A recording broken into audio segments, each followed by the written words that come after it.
Je suis très heureuse de vous accueillir pour ce webinaire sur agroécologie et bas carbone, qui est principalement destiné aux adhérents du mouvement pour une agriculture du vivant. On a ouvert à quelques extérieurs qui sont concernés par la thématique. Pour ceux qui ne me connaissent pas, donc je suis Léa Lugassi, responsable de la recherche et du développement au sein de Pour une agriculture du vivant. Voilà, et donc je vous informe que ce webinaire est enregistré, puisque vous pourrez l'avoir en replay et pouvoir le partager aussi à vos collègues. Il sera disponible sur agroécologie.org. Il y aura un temps de questions-réponses à la toute fin du webinaire qui sera assez conséquent, donc n'hésitez pas à noter vos questions dans le canal prévu à cet effet, dans le fil de discussion, et puis on y répondra en fin de webinaire. Alors, ce webinaire va se dérouler en 4 temps, donc je vais faire un très bref temps de rappel. A priori, tout le monde connaît déjà pas mal le sujet de la transition bas carbone, des bilans carbone en agriculture, mais je ferai quand même quelques rappels pour qu'on parte bien tous avec les mêmes bases de compréhension. Ensuite, on aura une phase de présentation des résultats terrain, donc c'était l'objet principal de ce webinaire, vous partagez les résultats de 2 projets qu'on a menés depuis un peu plus d'1 an avec des partenaires et des adhérents pour une agriculture du vivant. Et enfin, un temps qui fera le lien avec l'indice de régénération et de manière plus globale, tout ce qu'on fait en collectif au sein du mouvement pour une agriculture du vivant, qui peut permettre vraiment d'atteindre les résultats carbone qu'on se fixe et de contribuer à leur financement. Et enfin, un temps de questions-réponses et d'échanges en fin de webinaire. Alors, quelques brefs rappels pour remettre bien le sujet dans son entièreté. Donc, un rappel sur qu'est-ce qu'on fait quand on fait un bilan carbone. Tous les résultats que je vais présenter là sont issus d'études qui ont été faites sur des bilans carbone de ferme. Donc, sur une ferme, évidemment, les activités agricoles émettent des gaz à effet de serre, du carbone, mais aussi du dioxyde de carbone, mais aussi d'autres gaz à effet de serre. Ça, c'est lié aux engrais, qu'ils soient minéraux ou organiques, qui émettent des gaz à effet de serre pendant leur fabrication et aussi pendant leur utilisation, leur épandage, et aussi à la consommation de carburant, notamment par les machines ou les unités de stockage. Donc ça, c'est forcément positif. Une ferme émet forcément des gaz à effet de serre. Toutes les fermes en émettent, plus ou moins. Ce qui est très variable et qui va venir beaucoup distinguer entre des fermes en agroécologie ou des fermes qui ne sont pas encore engagées, c'est la partie stockage de carbone dans le sol.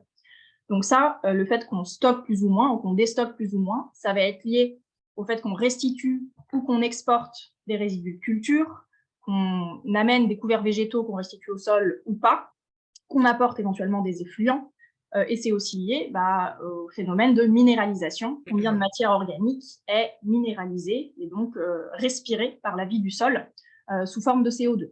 Donc un sol émet toujours du CO2, ça c'est lié au fait qu'il soit actif biologiquement, mais en parallèle, en principe, il en stocke aussi, il en humifie.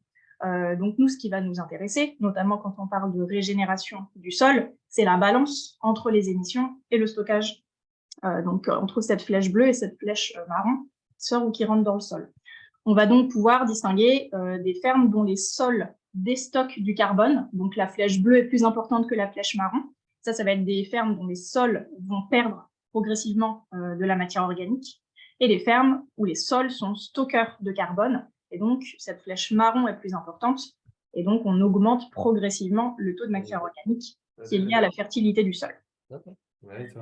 Et en parallèle de ça, merci de couper les micros pour ceux qui n'ont pas fait. En parallèle de ça, donc, on va avoir donc des sols soit stockeurs, soit déstockeurs. Et puis, on va regarder aussi à l'échelle de la ferme, est-ce que la ferme est déstockeuse nette, donc elle émet plus de gaz à effet de serre, ou pour certaines, elles sont encore très rares, elle capte dans le sol davantage de CO2 que tout ce qu'elle a émis, et donc elle est stockeuse nette. Ça, on va dire que c'est un peu le Graal d'un point de vue contribution de l'agriculture au changement climatique.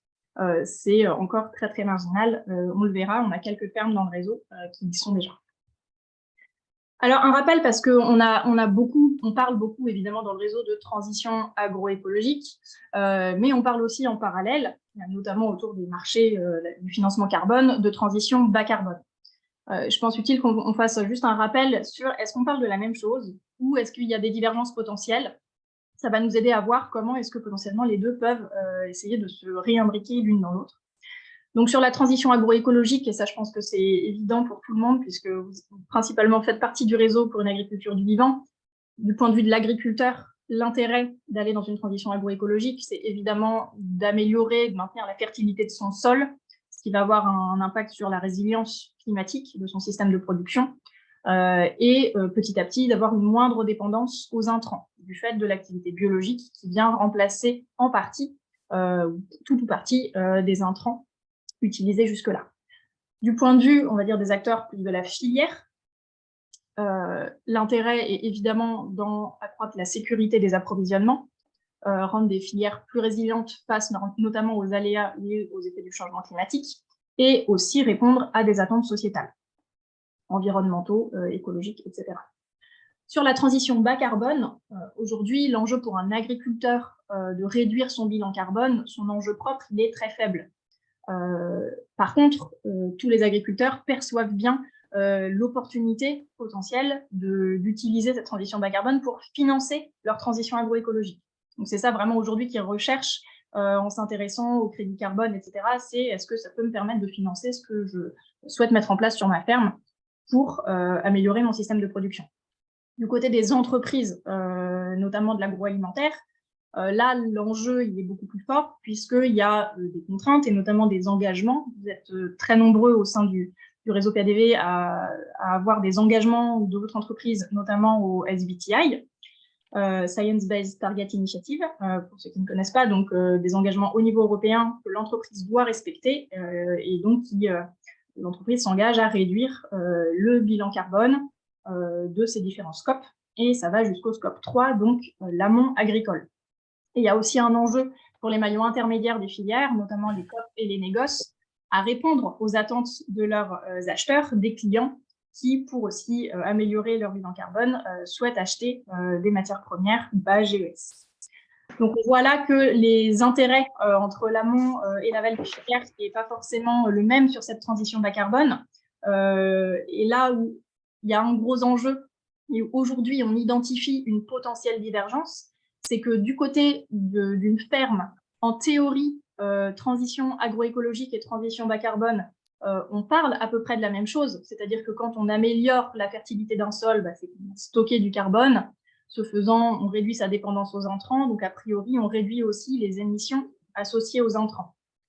Sauf qu'en réalité, rien n'est aussi simple que ça, et on a une phase de transition agroécologique où on peut potentiellement ne pas être bas carbone immédiatement, voire ne pas y être du tout. Et donc, c'est vraiment cette phase de transition qui est critique où, et on va le détailler par la suite, on peut vraiment avoir deux chemins qui écartèlent un peu la ferme et qui peuvent l'emmener potentiellement dans un chemin de bas carbone qui ne serait pas agroécologique. Du côté de la filière, aujourd'hui, dans des entreprises, là où les choses ne sont pas tout à fait en phase, c'est que jusqu'à maintenant, et on verra si c'est en train de changer, valoriser une amélioration du stockage de carbone dans son amont agricole auprès de ses fournisseurs, ses producteurs, c'était difficile, coûteux et assez contraignant pour le valoriser. Donc jusqu'à maintenant, peu d'entreprises reportent en fait dans leurs engagements SBTI le stockage du carbone parce que c'est vraiment compliqué à faire, et donc l'accent était beaucoup mis sur la réduction des émissions. Donc, on voit bien là que ça peut vraiment achoper si on se concentre sur pousser son amont à réduire ses émissions, alors que l'enjeu pour l'amont, il n'est pas forcément sur les émissions, mais plus sur le stockage de carbone. Donc, maintenant que ces petits rappels sont faits, je vais passer aux résultats de terrain qui vont apporter un peu de concret là-dedans. Donc, depuis tout au long de l'année 2022, on a mené donc dans le cadre de 2 projets, beaucoup de diagnostics carbone sur des fermes.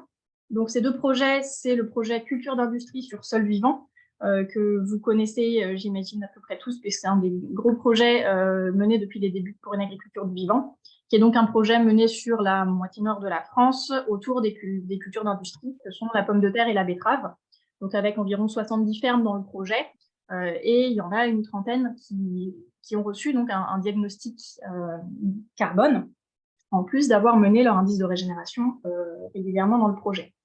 En parallèle de ça, avec 2 adhérents à Pour une agriculture de vivant, qui sont Cristal Union et Soufflet, on a obtenu un financement de l'ADEME dans le cadre des bons diagnostics carbone pour réaliser des diagnostics sur une trentaine de fermes également, voilà, sur lesquelles les indices de régénération ont également été faits. Donc la typologie des fermes, elle est relativement proche. On est sur des fermes grande culture, toutes ont des céréales. Une grande partie ont aussi des cultures d'industrie.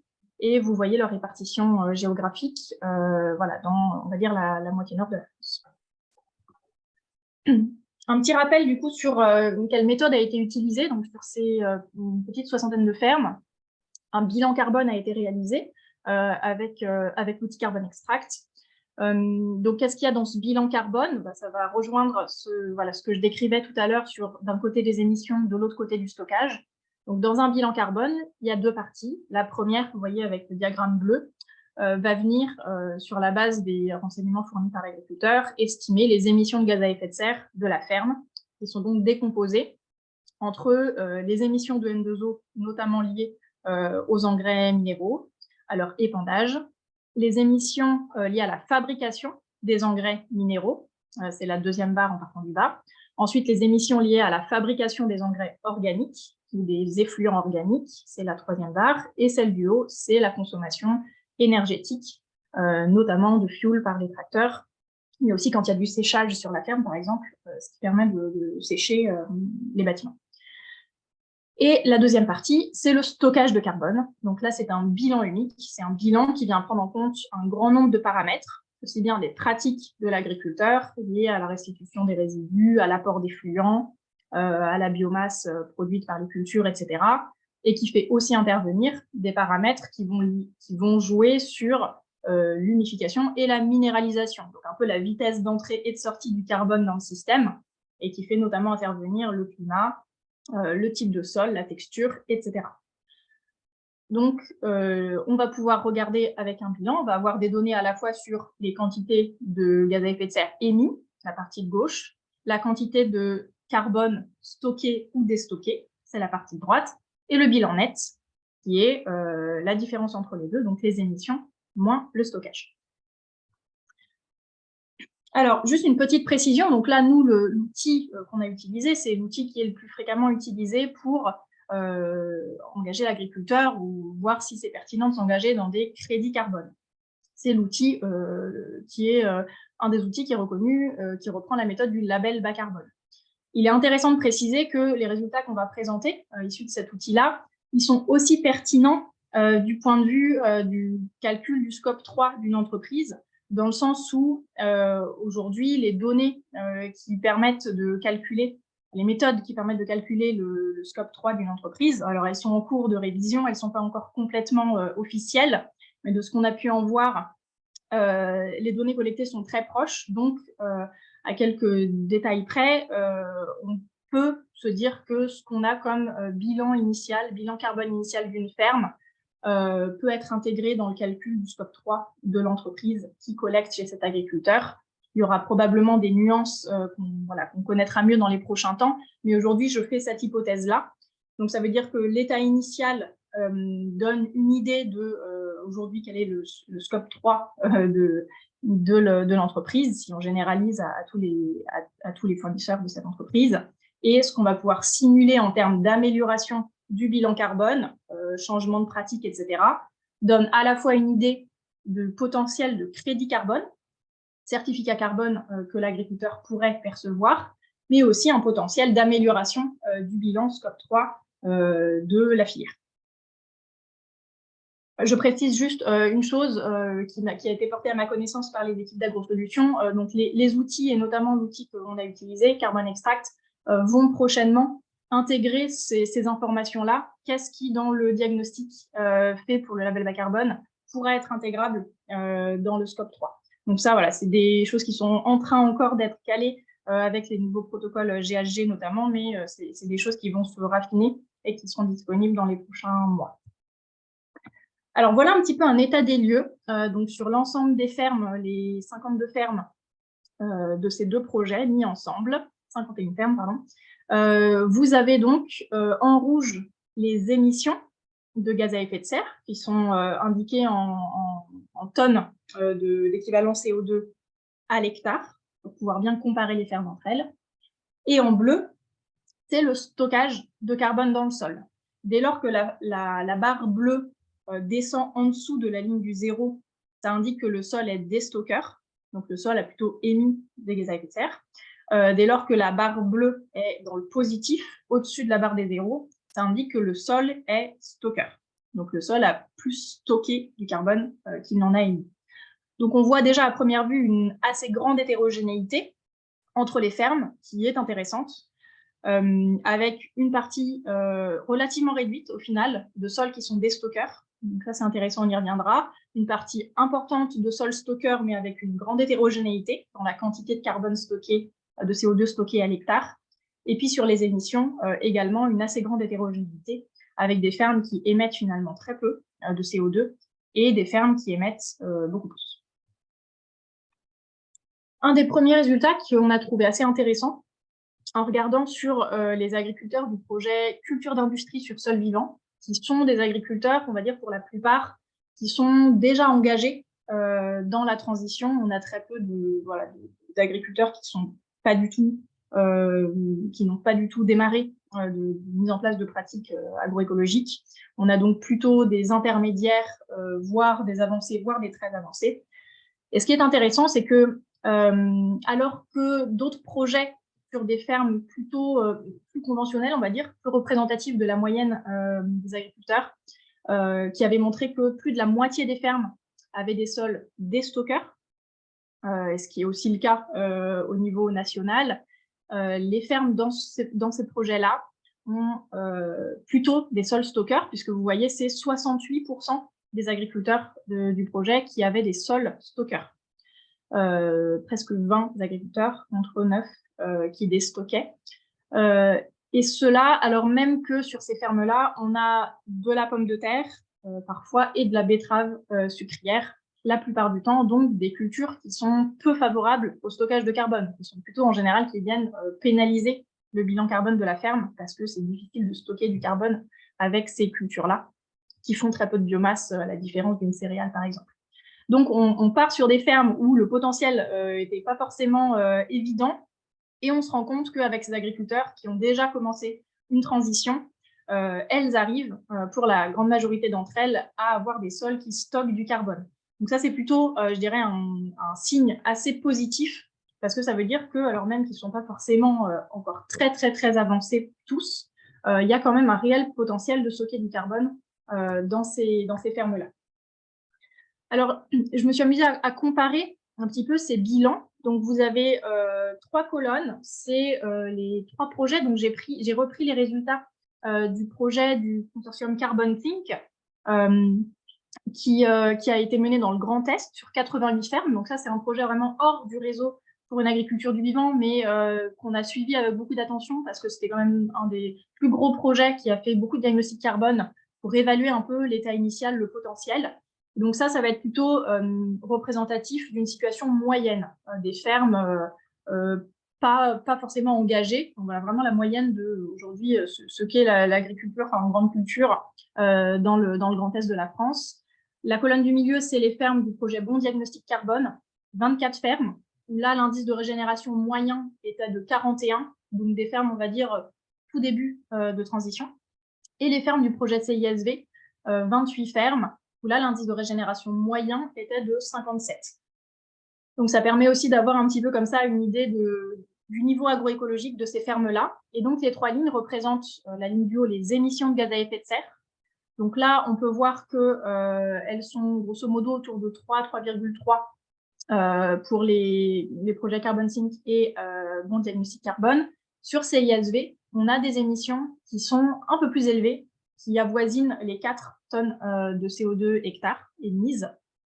Par contre, la ligne du dessous, le stockage de carbone, montre un pattern vraiment inversé. C'est-à-dire que là, des fermes des projets Carbon Sync et Bon Diagnostic Carbone avaient des sols plutôt des stockeurs, assez peu, mais de l'ordre quand même de moins 0,1 tonnes d'équivalent CO2 par hectare, qui était donc relâché dans l'atmosphère. Là où les fermes du projet CISV, elles, ont en moyenne des sols stockeurs, la moyenne étant de 0,8 tonnes de CO2 équivalent stockées par les sols par hectare. Le bilan net, au final, si on fait les émissions dans le stockage, il est relativement équivalent dans ces trois projets, mais on voit bien que la répartition entre émissions et stockage est assez différente. Et le bilan net reste avoisinant de 3,2 tonnes équivalent CO2 en bilan net. Donc, ce qui est intéressant, déjà le premier résultat, c'est bien de constater que les fermes qui sont plus avancées dans la transition agroécologique, elles émettent un peu plus que la moyenne, mais elles stockent davantage de carbone dans le sol, ce qui se traduit à la fin par un bilan net comparable. Mais voilà, c'est intéressant d'aller voir plus loin que le bilan net pour vraiment se rendre compte de comment ce bilan est. Quelqu'un peut couper son micro, vous pouvez l'éteindre, ça fait beaucoup de bruit. Merci. Ensuite, ce qui était intéressant, c'est d'aller un peu plus loin dans le détail, puisque je vous l'ai dit, dans le projet culture d'industrie sur sol vivant, on a à la fois des fermes qui sont en début, milieu de transition, et des fermes pionnières. Merci de couper les micros, s'il vous plaît. Donc, si on regarde un petit peu comment ça évolue entre ces fermes plutôt milieu de transition et plutôt pionnières, donc vous voyez les deux colonnes de droite, ce qui est très intéressant, c'est qu'il y a des différences qui sont assez marquées.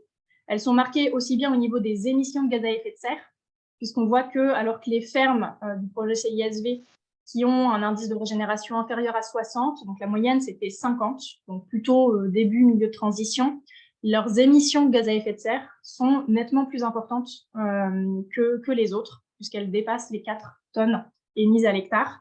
Par contre, chez les pionniers, ceux qui ont un IR, là, la moyenne, c'était au-dessus de 70 en indice de régénération, ces émissions, elles décroissent. Donc, il semble, ça reste à confirmer avec davantage de fermes, mais il semble quand même que ces émissions de gaz à effet de serre, elles passent un peu une courbe en cloche. Elles augmentent en début de transition.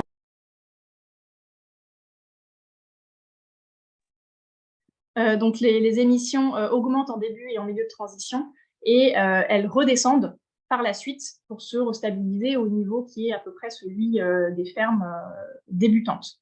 Par contre, sur le stockage de carbone, et c'est là où tout se joue finalement, ce qu'on voit, c'est qu'il y a une nette augmentation, puisque donc, on partait d'une situation déstockante, un peu en dessous de zéro en situation classique, conventionnelle, un léger stockage en début, milieu de transition, on est autour de 0,4 tonnes stockées à l'hectare, et par contre, chez les pionniers, la moyenne, c'est 1,5 tonnes de CO2 équivalent stocké à l'hectare.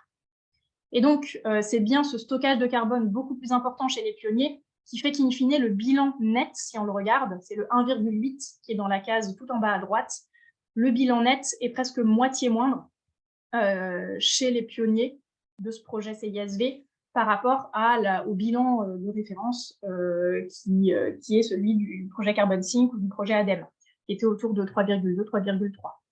Donc ça indique quand même très clairement que même si on a une légère dégradation du bilan carbone en phase de transition, qui est liée à des émissions plus importantes et un stockage encore relativement modeste, ça s'améliore assez fortement par la suite, ce que nous indique le bilan carbone des pionniers, grâce notamment à des émissions qui se restabilisent, qui descendent, et un stockage de carbone qui augmente fortement. Donc, si on extrapole un petit peu ces résultats, bon, qui sont certes issus d'un petit nombre de pionniers sur un projet, mais ça donne quand même une indication, qui est en plus probablement sous-estimée parce que ça reste des fermes avec des cultures d'industrie, donc ce n'est pas les fermes en maïs du sud-ouest, hein, c'est quand même des fermes qui, à la base, c'est difficile de stocker du carbone dans ces systèmes-là. Ça montre quand même que cette augmentation très forte du stockage de carbone chez les fermes pionnières nous conduit quand même à revoir un peu à la hausse le potentiel de stockage de carbone des fermes en grande culture, puisqu'il avait été chiffré jusque-là, alors pas avec des données réelles de stockage à la ferme, mais plutôt avec des paramètres de stockage associés à différents leviers agroécologiques et un peu des estimations de ce qui serait faisable. L'INRA l'avait estimé à environ 5,8 mégatonnes de CO2 équivalent qui pourraient être stockés sur les terres arables françaises. Si on se base sur les pionniers aujourd'hui du projet CISV, on n'est pas loin de 3 fois plus. Donc, c'est quand même très intéressant. Et ça montre que, par contre, ça doit être conditionné à une vraie transition agroécologique. C'est-à-dire que les agriculteurs pionniers qu'on a là, ce n'est pas une transition bas carbone qu'ils ont fait. C'est vraiment une transition agroécologique. Et leur objectif premier, c'était régénérer leur sol. Mais ce faisant, ils améliorent leur bilan carbone. Voilà, donc ce premier résultat qui est quand même qui est très intéressant. Je vais essayer de passer à la suite. Maintenant, je vous propose d'aller un petit peu plus en détail. J'ai sélectionné 4 fermes. Voilà, vous voyez à chaque bout, un petit peu, à chaque extrême. Donc, 2 fermes qui ont des bilans nets plutôt très bons et 2 fermes qui ont a priori des émissions très élevées, mais quand même du stockage de carbone. C'est vraiment les deux extrêmes du gradient. Et on va aller voir un peu plus en détail leur bilan, parce qu'il éclaire quand même certains points intéressants. Donc, la toute première ferme, on va dire la championne des faibles émissions gaz à effet de serre, elle n'émet qu'une demi-tonne de CO2 à l'hectare. Donc, c'est vraiment très, très faible. Par contre, elle déstocke beaucoup. Donc, elle déstocke pas loin de 2 tonnes de CO2 à l'hectare. Alors, c'est une ferme, pourquoi elle a des si faibles émissions? Alors, c'est une ferme qui est en bio, donc qui n'apporte aucun azote minéral, qui par ailleurs n'apporte aucun effluent non plus, hein, ce qui pèse aussi dans les émissions, parce qu'il faut fabriquer les effluents et quand on les épand, ça émet aussi un petit peu. Donc, ce qui lui permet d'avoir en fait presque pas d'émissions de gaz à effet de serre. Par contre, sur le déstockage de carbone, du fait du système en production biologique, cette ferme elle a des rendements qui sont assez faibles, voire très faibles sur certaines cultures, ce qui fait à la fin assez peu de résidus à restituer, un taux de couverture du sol qui est relativement faible, autour de 76%, pas de couverts végétaux du fait de contraintes techniques, on va dire, de la difficulté de faire des couverts dans ce système-là, en bio, beaucoup de labour, et pas d'apport d'effluents. Donc, ce bilan net qui apparaît normalement comme relativement bon, et qui est même meilleur que la moyenne des bilans, il cache quand même une réalité agronomique qui est très compliquée et une très grosse marge de progression sur l'amélioration de la fertilité du sol et donc l'amélioration du stockage de carbone qui passera très très probablement, même quasi certainement, par une dégradation du bilan carbone.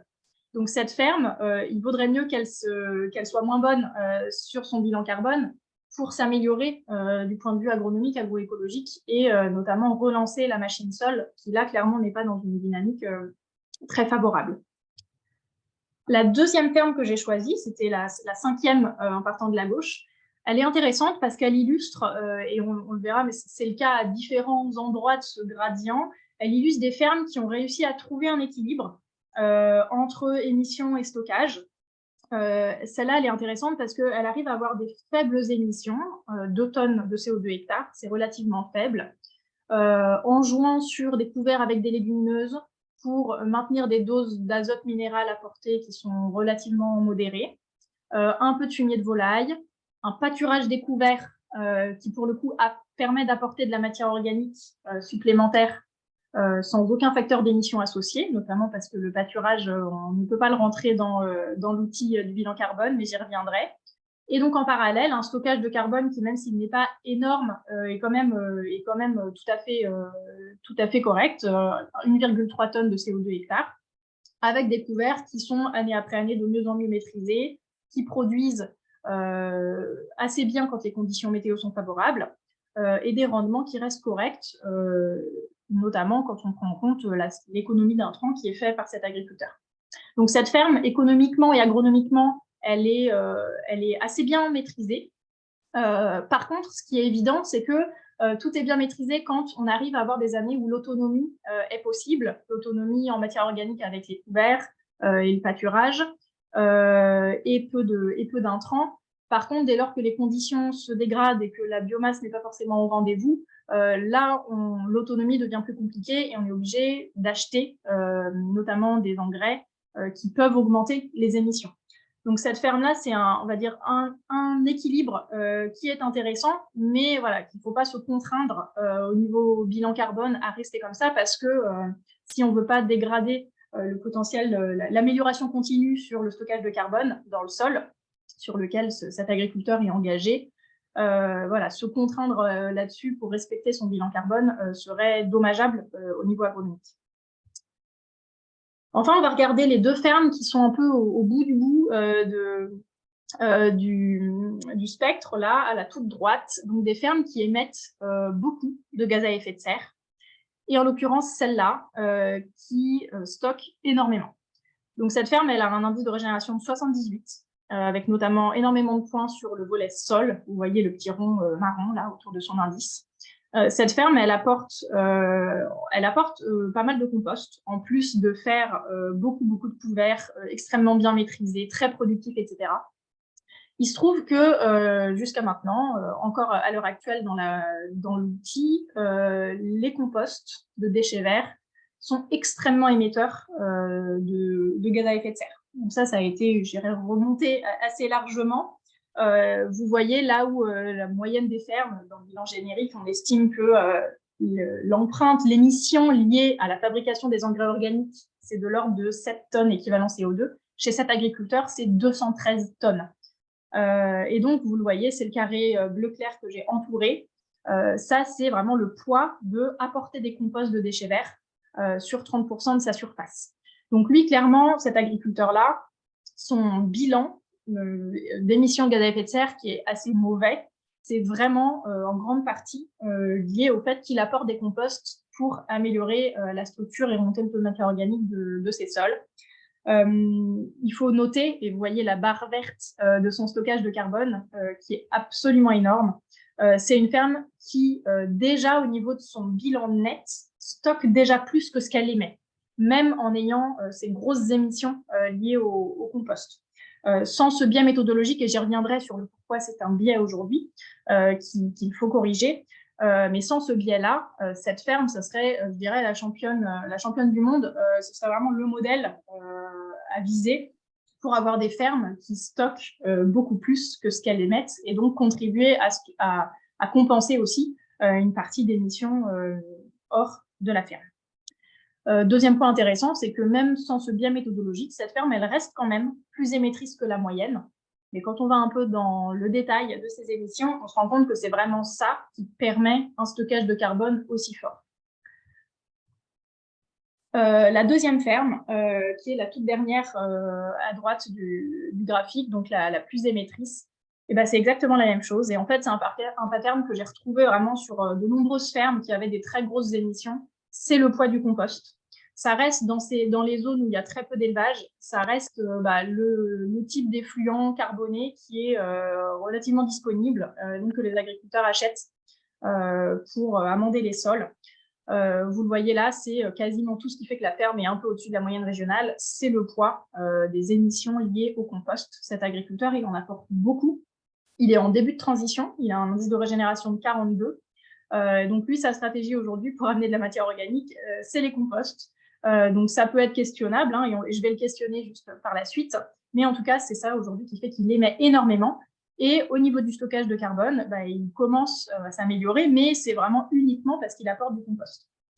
Un point intéressant, d'ailleurs, qui est indiqué là en orange dans le petit rectangle, cet agriculteur, il stocke du carbone, donc on peut dire que, ok, il est engagé dans la régénération de son sol, mais si on regarde, en fait, le carbone qu'il stocke, c'est vraiment quasiment exclusivement dû à ces gros apports de compost. 20 tonnes hectares de compost de déchets verts, ça apporte évidemment du carbone.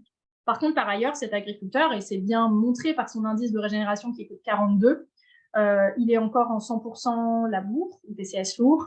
Certes, il fait les couverts réglementaires avant ses cultures de printemps, mais il les détruit très tôt et il n'a pas du tout encore trop mis le doigt dans faire beaucoup de biomasse avec ses couverts ou voilà, les détruire plus tard, raisonner ce qu'il met dedans, ça reste une moutarde tout à fait réglementaire.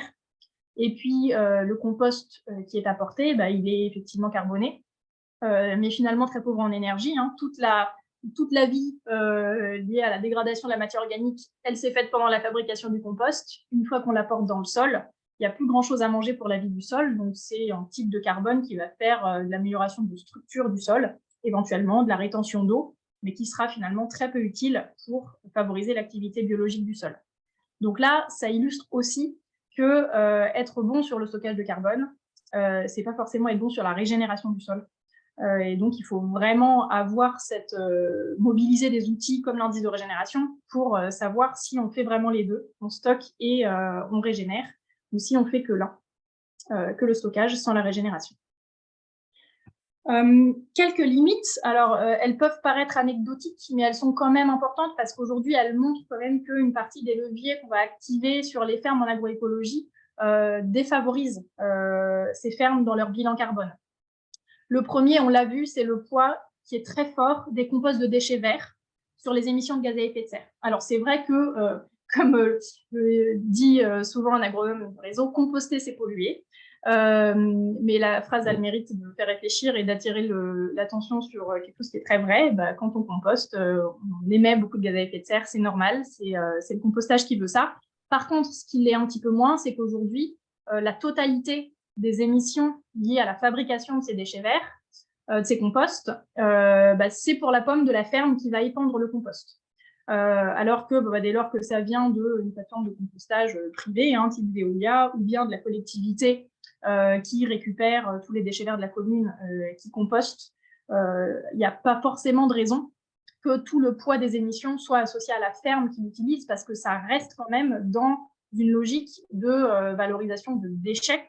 Donc, ce n'est pas une production qui est faite de rien, quoi, à partir de zéro pour la ferme. C'est quand même des déchets qui existent et qui sont réutilisés. Donc, ça conduit quand même à surestimer les émissions de gaz à effet de serre sur ces fermes qui utilisent des composts. Je précise que c'est en cours de révision, en principe, si j'en crois les informations qu'on m'a données, mais j'ai eu la même information par plusieurs canaux. Dans la nouvelle version de la méthode LBC, on passerait donc de non plus 100% des émissions associées au compost qui seraient pour les fermes qui épandent du compost, mais seulement 10%. Donc là, ça va venir quand même alléger considérablement le bilan carbone des fermes qui utilisent des composts. La deuxième limite qui défavorisait certaines fermes, là en l'occurrence de ces projets, c'est le fait qu'il y a des types de carbone, de matière organique, qu'on n'intègre pas, qu'on n'arrive pas à intégrer dans le bilan carbone, tout simplement parce que la liste est prédéfinie et qu'aujourd'hui, il y a des choses qui sont utilisées par les agriculteurs et qui ne sont pas dans la liste. Et c'est notamment le cas des broyats de déchets verts. Donc, on va dire, en gros, c'est pour les composts, en fait, c'est la matière première du compost, sauf qu'au lieu de le composter, on va l'épandre brut sur la terre pour que justement, ce soit l'activité biologique dans le sol qui se charge de transformer, d'unifier cette matière organique. Donc, il n'y a pas de catégorie broyat de bois ou déchets verts dans les bilans. Donc, souvent, soit on ne comptabilise pas ce carbone qui est apporté, alors que ça peut être important, soit on met une autre catégorie qui, pour le coup, peut avoir, notamment si on est compost de déchets verts, peut avoir des émissions très fortes. Ensuite, le troisième point, il concerne quand même de plus en plus d'agriculteurs qui font ce choix-là, c'est de faire pâturer, notamment des couverts, par des ovins du voisin, etc. Et ça, je dirais, cette incursion de l'animal dans les fermes de grande pâture qui n'ont pas d'élevage, pareil, c'est pas non plus pris en compte par les méthodes, et ça se comprend, ça pourrait être assez complexe, mais de fait, et de plus en plus d'études sont faites dessus, quand on a du pâturage, on a une efficience de stockage de carbone qui est maximisée, qui est accrue par rapport à juste laisser des résidus au sol. Et donc, ça aussi, ça n'est pas pris en compte. Donc, mis bout à bout, voilà, on a quand même, on pense que les bilans des fermes assez avancées en agroécologie qui mobilisent tout ou partie de ces leviers-là est probablement un petit peu en leur défaveur. Un point, donc une information que je partage avec vous pour bien vous préciser que donc, vous voyez le carré de droite, donc cette méthode d'évaluation du stockage de carbone qui a été mobilisée dans nos études, donc avec les outils officiels du label bas carbone, ça reste des modèles qui ont été construits, conçus en conditions expérimentales, beaucoup, notamment en expérimentation longue durée, en microparcelles, ou issus de modèles. Dans lequel notamment l'intensité de travail du sol ne joue pas sur le stockage ou le déstockage. Il joue sur la répartition de la matière organique en profondeur ou en surface, mais il ne joue pas dans le fait de déstocker plus ou de stocker plus. Et évidemment, tous les paramètres biologiques du sol ne sont pas pris en compte. tout ce qui peut faire que dans un sol vivant, on est plus efficace dans le stockage de carbone que dans un sol moins vivant. Là, c'est vraiment surtout des paramètres physiques et chimiques qui jouent sur le cycle du carbone. Un détail technique aussi, mais en fait, la saturation du sol, ou au contraire le fait que les argiles du sol soient très peu saturées en matière organique et qu'il y a encore plein de place pour stocker de la matière organique, n'est pas pris en compte explicitement dans le modèle aussi. Donc tout ça a conduit pas mal de monde, et notamment l'équipe de Pascal Boivin au laboratoire EPIA à Genève, à se demander si au final ces modèles-là tiennent bien la route dans des sols vivants et dans des vraies fermes, je dirais, puisqu'il a été lancé sans forcément avoir été testé sur ces fermes-là, ces fermes pionnières et des sols très vivants. Donc c'est un travail qui est en cours aujourd'hui, et donc de comparer, de faire tourner ces méthodes-là sur des fermes agroécologiques avec des pratiques assez avancées et pour lesquelles on a des données de sol. Donc on sait rétrospectivement de combien elles partaient en termes de teneur en carbone il y a 10 ans, à combien elles sont aujourd'hui, et de voir si on retombe bien sur nos pieds, ce qui nous confortera dans le fait d'utiliser vraiment ces outils sur des fermes en agroécologie. Voilà, donc ça, c'est un travail qui est en cours depuis le mois de janvier et dont voilà, on surveille l'avancement et dont les résultats devraient être connus, j'imagine, à l'automne. On va passer à la deuxième partie de présentation de ces résultats, donc qui sont liés aux simulations. Donc là, ce que je vous ai présenté jusqu'à maintenant, c'était les bilans initiaux. Qu'est-ce que la ferme fait? Qu'est-ce qu'elle a fait l'année dernière? Combien elle a émis? Combien elle a stocké? L'intérêt des diagnostics bas carbone en général, c'est de voir comment on pourrait s'améliorer. Et donc là, alors j'ai repris un schéma très bien fait d'AgroSolutions qui explique donc comment est-ce qu'on peut améliorer un bilan carbone dans la méthode label bas carbone. Donc il y a des pratiques qui vont être liées à réduire ses émissions, il y a des pratiques qui vont être liées à augmenter son stockage, et donc l'agriculteur, avec l'aide éventuellement de son technicien, peut faire des choix, simuler, et voir qu'est-ce qui lui paraît pertinent pour lui et ce dans quoi il pourrait s'engager, et combien ça permettrait d'émettre en moins ou de stocker en plus, et convertir ça évidemment en euros liés à de la vente de crédit. Le premier point qui est intéressant et qui rejoint complètement déjà des études qui ont été faites, et notamment par AgroSolutions, c'est qu'il faut rappeler que par nature, il peut y avoir un antagonisme au fait d'activer certains leviers, notamment sur la réduction d'émissions. Ça peut défavoriser le stockage de carbone. Inversement, dire qu'on va stocker plus de carbone en activant certains leviers, potentiellement peut, si on veut vraiment y arriver, conduire à augmenter les émissions pour sécuriser le résultat. J'y reviendrai, mais ça, c'est quand même une complexité dans simuler des améliorations de bilan carbone. On prend rarement le temps de faire bouger tous les paramètres parce qu'on sait que tout est lié. En général, on fait assez simple. On dit, je vais produire plus de biomasse, mais on ne va pas forcément augmenter la dose d'azote qu'on a mis sur le couvert pour sécuriser ça. Voilà, sinon, probablement qu'on n'aurait pas d'intérêt à le faire. Inversement, quand on introduit une culture de légumineuse, il faut bien penser à la main à réduire le rendement, ce qui va impacter négativement le stockage de carbone.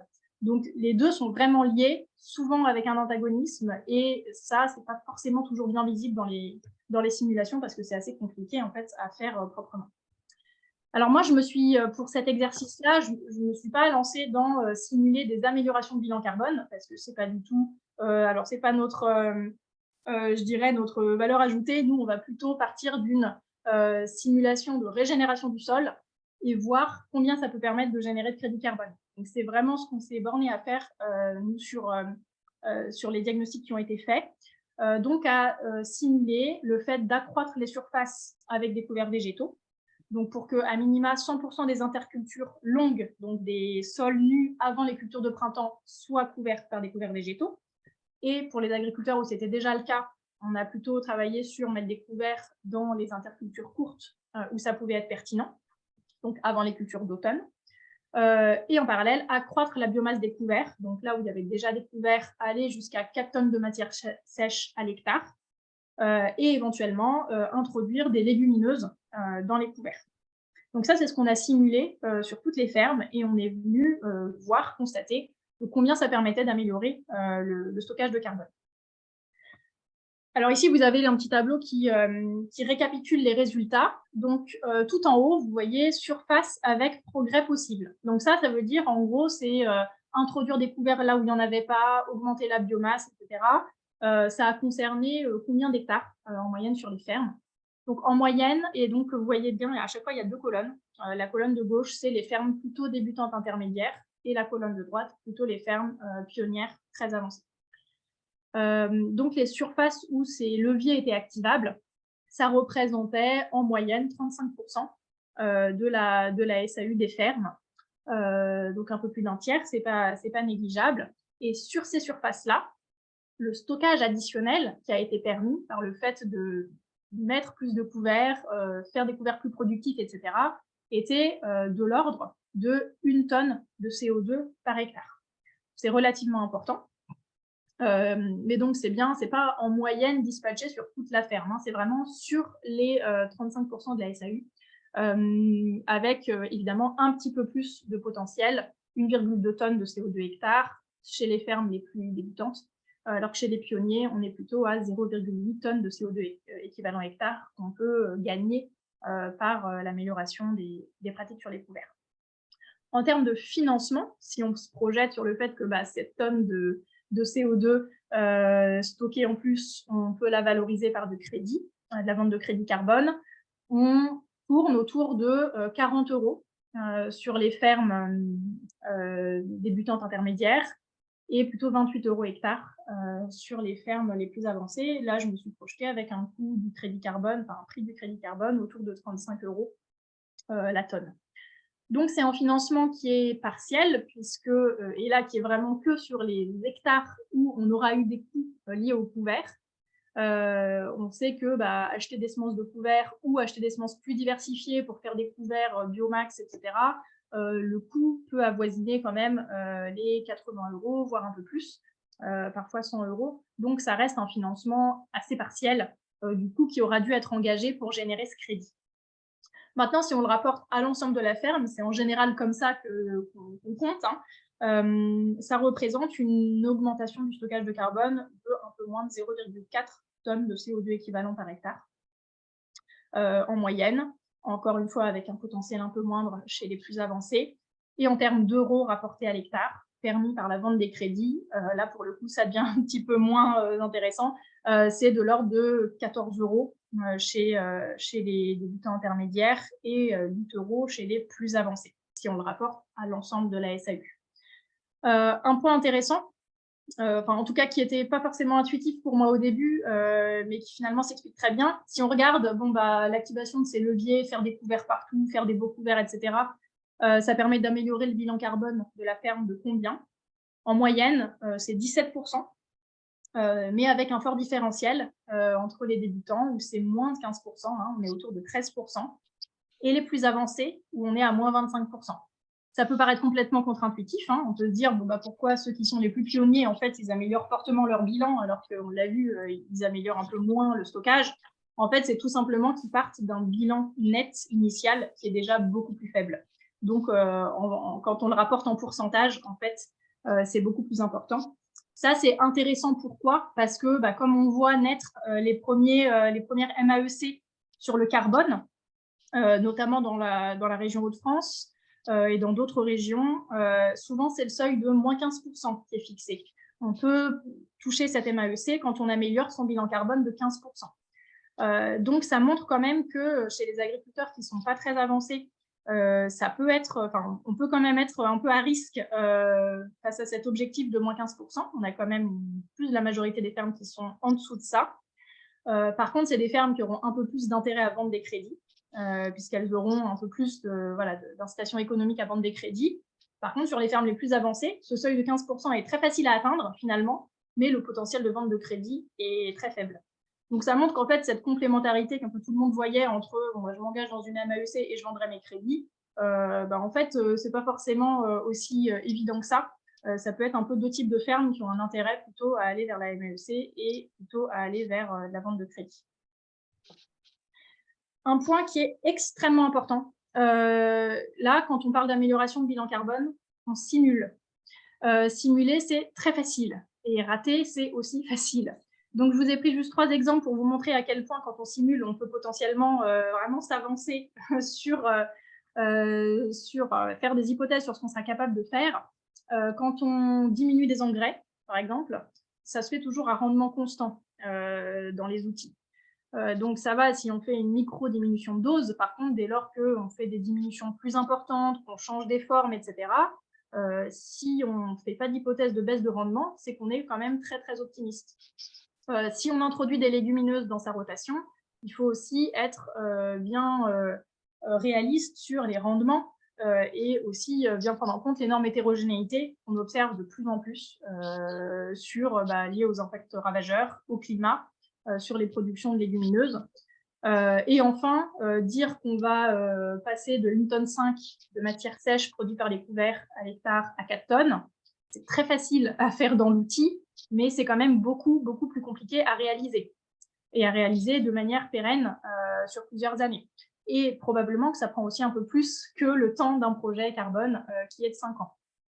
Or, je rappelle, quand on s'engage soit dans une MAEC carbone, soit dans un projet label bas carbone, on simule au tout début, on a le bilan initial, on simule des améliorations de pratique, et on va avoir un diagnostic à la fin dans lequel on va renseigner les vrais rendements, les vraies biomasses qu'on a eues pour l'année antérieure.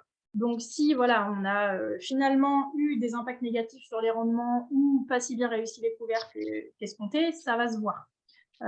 Et ça comptera, et probablement que ça rendra l'atteinte des objectifs quand même un peu plus compliqué. Pour information, et pour que vous vous rendiez compte de ce que ça veut dire, en fait, simuler qu'on va faire 4 tonnes de matière sèche à l'hectare avec des couverts végétaux, je vous ai mis la moyenne aujourd'hui dans le projet CISV, la moyenne, comment les différentes parcelles où il y avait des couverts végétaux, quelle biomasse de couverts elles ont eu. On voit que un peu moins de la moitié des fermes, les couverts étaient inférieurs à 2 tonnes de matière sèche hectare, sur 45% des parcelles. Sur la moitié des parcelles, c'était entre 2 et 4 tonnes de matière sèche à l'hectare. Il n'y a que 5% des parcelles qui ont eu des couverts qui ont produit plus de 4 tonnes de matière sèche hectare. Donc, ça reste encore quand même un défi technique de faire dans beaucoup de zones, mais c'est aussi lié à la météo, mais c'est aussi lié à la technicité, c'est aussi lié à plein de choses. Ça reste compliqué, et ce n'est pas le cas de tout le monde, d'arriver à faire des couverts très productifs. Donc, il faut quand même être prudent quand on mise un peu tout sur la production de couverts pour améliorer son bilan carbone. C'est facile à simuler, ça peut être plus dur à réaliser. Un petit point, alors qu'on va faire un petit pas de côté, mais c'est pour rappeler aussi, donc, alors nous, on a utilisé la méthode label bas carbone, la méthode officielle reconnue donc pour le label bas carbone français. En parallèle, on a quelques agriculteurs du réseau qui ont eu 2 diagnostics, donc un avec le label bas carbone et un avec un autre outil pour un autre système de certification carbone qui est Soil Capital. Donc, ils utilisent un outil qui s'appelle Cool Farm Tool, qui est différent. Ce n'est pas les mêmes calculs. In fine, on s'est rendu compte sur ces quelques fermes que, tout modo, on retombait à peu près sur les mêmes estimations pour le bilan initial.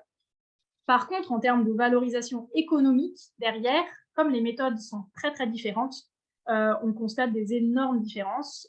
Donc, pour vous parler du cas de cet agriculteur, qui est un agriculteur assez pionnier, 76 d'indice de régénération, lui, quand il s'est projeté sur qu'est-ce que je peux améliorer sur ma ferme avec le label bas carbone, avec la méthode du label bas carbone, juste un petit peu d'amélioration sur la production de biomasse des couverts parce que ça reste encore un peu améliorable, ça faisait finalement pas grand-chose, l'équivalent de 1 265 € par an en vente de crédit, donc moins de 9 € par hectare. L'agriculteur a jugé que ce n'était pas pertinent pour lui de se fatiguer à y aller. S'il se comparait à la moyenne des agriculteurs de sa zone au label bas carbone, c'était 0 € carrément. Par contre, cet agriculteur était déjà engagé dans un programme avec Soil Capital et touchait déjà 8 600 € par an depuis 1 an. Donc ça, c'est lié au fait, et tout simple, que tous les pionniers ont déjà bien capté depuis le début, c'est que le label bas carbone va être intéressant quand on part d'une situation pas très bonne et qu'on a plein de choses à améliorer. Par contre, dès lors qu'on a déjà mis en place dans les dernières années beaucoup de choses, le label bas carbone ne valorise pas ça, alors que la méthode utilisée par Soil Capital le valorise. Tout ce qu'on a fait sur la ferme depuis 15 ans peut être valorisé et pris en compte. Donc aujourd'hui, voilà, ça rajoute aussi un petit peu à la complexité de la chose, mais pour les agriculteurs pionniers, il y a vraiment une grosse différence d'intérêt entre les deux types de méthodes.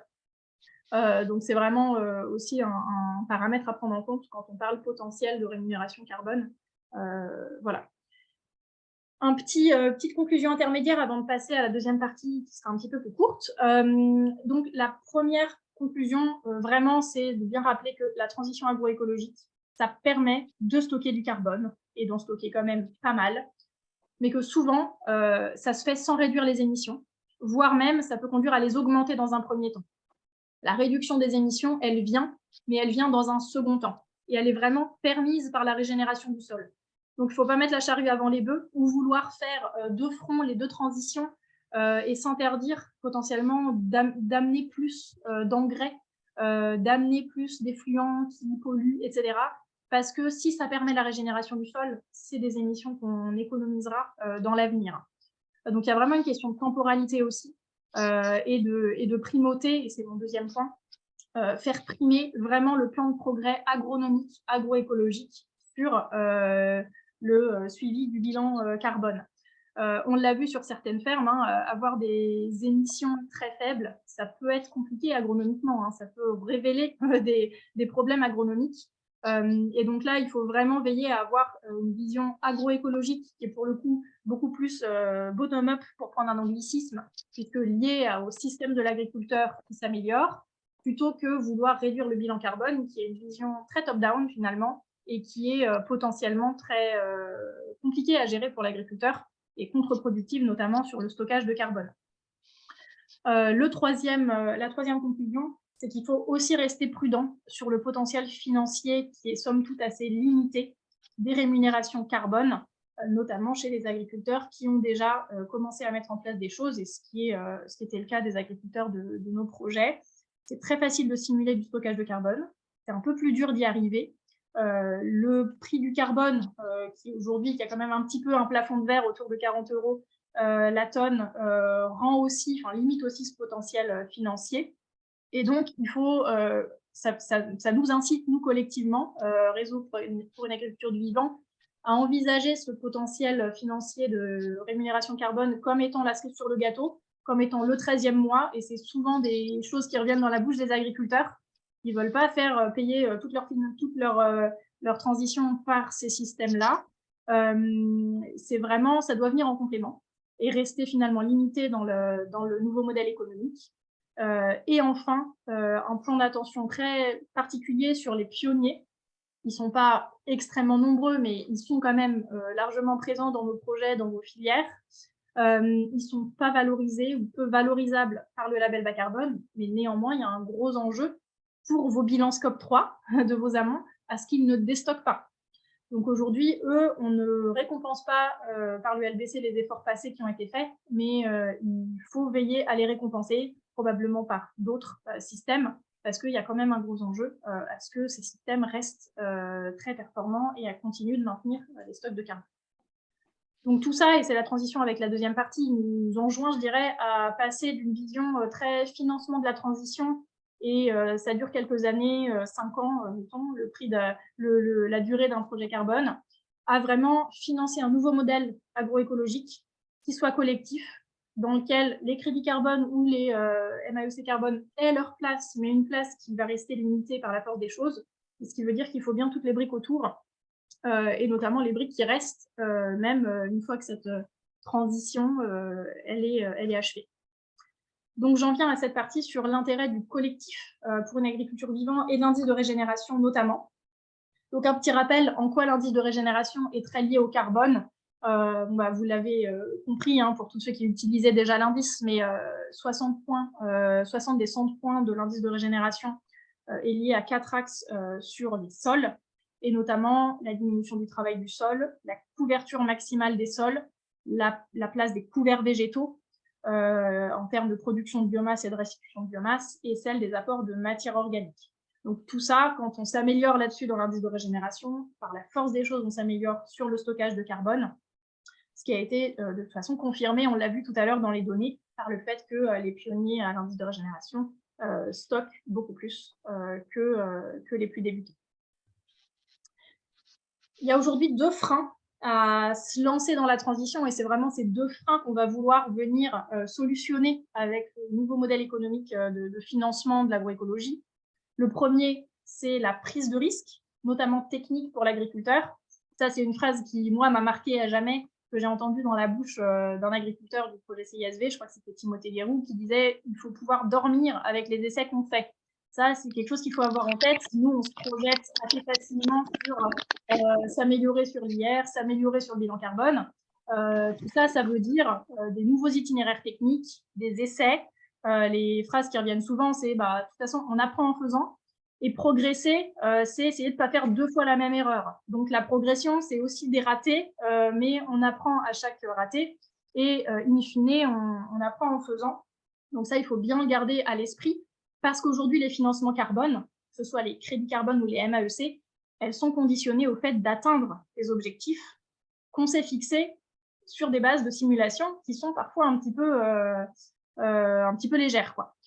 Donc ça, il faut bien garder à l'esprit quand on parle amélioration du stockage de carbone, régénération du sol. On a 2 facteurs de risque. Le premier, c'est maîtriser les pratiques en question, sachant qu'on sait qu'on va devoir rater pour à la fin réussir et maîtriser. Et le deuxième, c'est les aléas climatiques, parce que quand on parle stockage, on parle beaucoup de production de biomasse. Et la sécheresse peut venir clairement impacter ça, rendre ça beaucoup plus compliqué aussi techniquement, implanter des couverts, commencer à se mettre le pied à l'étrier sur faire des couverts en conditions très sèches, c'est quand même très compliqué. Donc ça, c'est vraiment un risque qui pèse sur l'atteinte des objectifs pour l'agriculteur et qui fait potentiellement qu'il engage plein de frais, qu'il fait plein de choses, qui ne réussissent pas forcément et qu'à la fin, il n'a pas de soutien financier pour ce qu'il a engagé. Et c'est notamment le cas des MAEC. Le deuxième, bah, c'est justement cet engagement financier qui repose quand même encore largement sur l'agriculteur. Aujourd'hui, bah, les crédits qu'il peut potentiellement avoir, les MAEC, etc., ça reste très partiel quand on le remet en phase avec combien coûte la mise en place des pratiques stockantes. Que ce soit acheter des semences de couverts végétaux, que ce soit acheter des effluents, etc. Et donc, et je ne parle même pas des investissements matériels, hein, du matériel pour nous semer, pour détruire ces couverts, etc. Si on se base juste sur la vente des crédits carbone, c'est clair que ce n'est pas si incitatif que ça. Donc aujourd'hui, c'est vraiment l'intérêt du collectif PADV, et donc c'est ce que je vais détailler un petit peu par la suite, comment l'investissement dans ce collectif-là peut permettre de venir sécuriser ces 2 risques. Le risque d'atteinte des résultats carbone, et d'atteindre des résultats, on va dire, régénération de sol plus largement. Et donc là, je vais vous détailler un peu plus ce qu'on propose dans le réseau sur Rexagri, sur les techniciens du vivant, sur le réseau de formateurs et d'experts qu'on peut mobiliser pour sécuriser cette transition technique. Et le deuxième, c'est l'articulation entre l'indice de régénération et les financements carbone pour réussir à associer des financements, notamment à les associer aux filières agroécologiques en développement, pour qu'à la fin, ça fasse un modèle économique qui soit vraiment sécurisant et qui ne repose pas complètement sur les épaules de l'agriculteur, ce qui, on le sait, est un frein à la transition. Alors le premier élément de ce réseau, mais vous le savez tous, hein, je pense que ça a aussi contribué au fait que vous rejoigniez le réseau, bah, c'est cette richesse de formation, d'experts qu'on peut trouver dans le réseau. J'ai mis quelques exemples là en photo. Le premier, une formation qui a eu lieu pour les agriculteurs d'une filière sur la thématique des couverts végétaux. Donc là, un public vraiment agriculteur avec un plutôt technicien, formateur d'un acteur de la filière, d'un négoce, et puis un intervenant extérieur, pour venir en complément et avoir des ateliers très concrets avec les agriculteurs sur dans vos systèmes, quelles sont les contraintes, qu'est-ce que vous pourriez envisager d'expérimenter, etc. Ça a été fait en janvier de cette année. Une semaine avant, il y avait eu une formation pour l'Astera avec, vous voyez ici, Paul Robert de Novalistera. Là, c'était plutôt une formation un peu moins technique, un peu moins avancée, sur les bases de l'agroécologie, mais avec un public de techniciens. Donc ça, cette partie formation, c'est évidemment la base.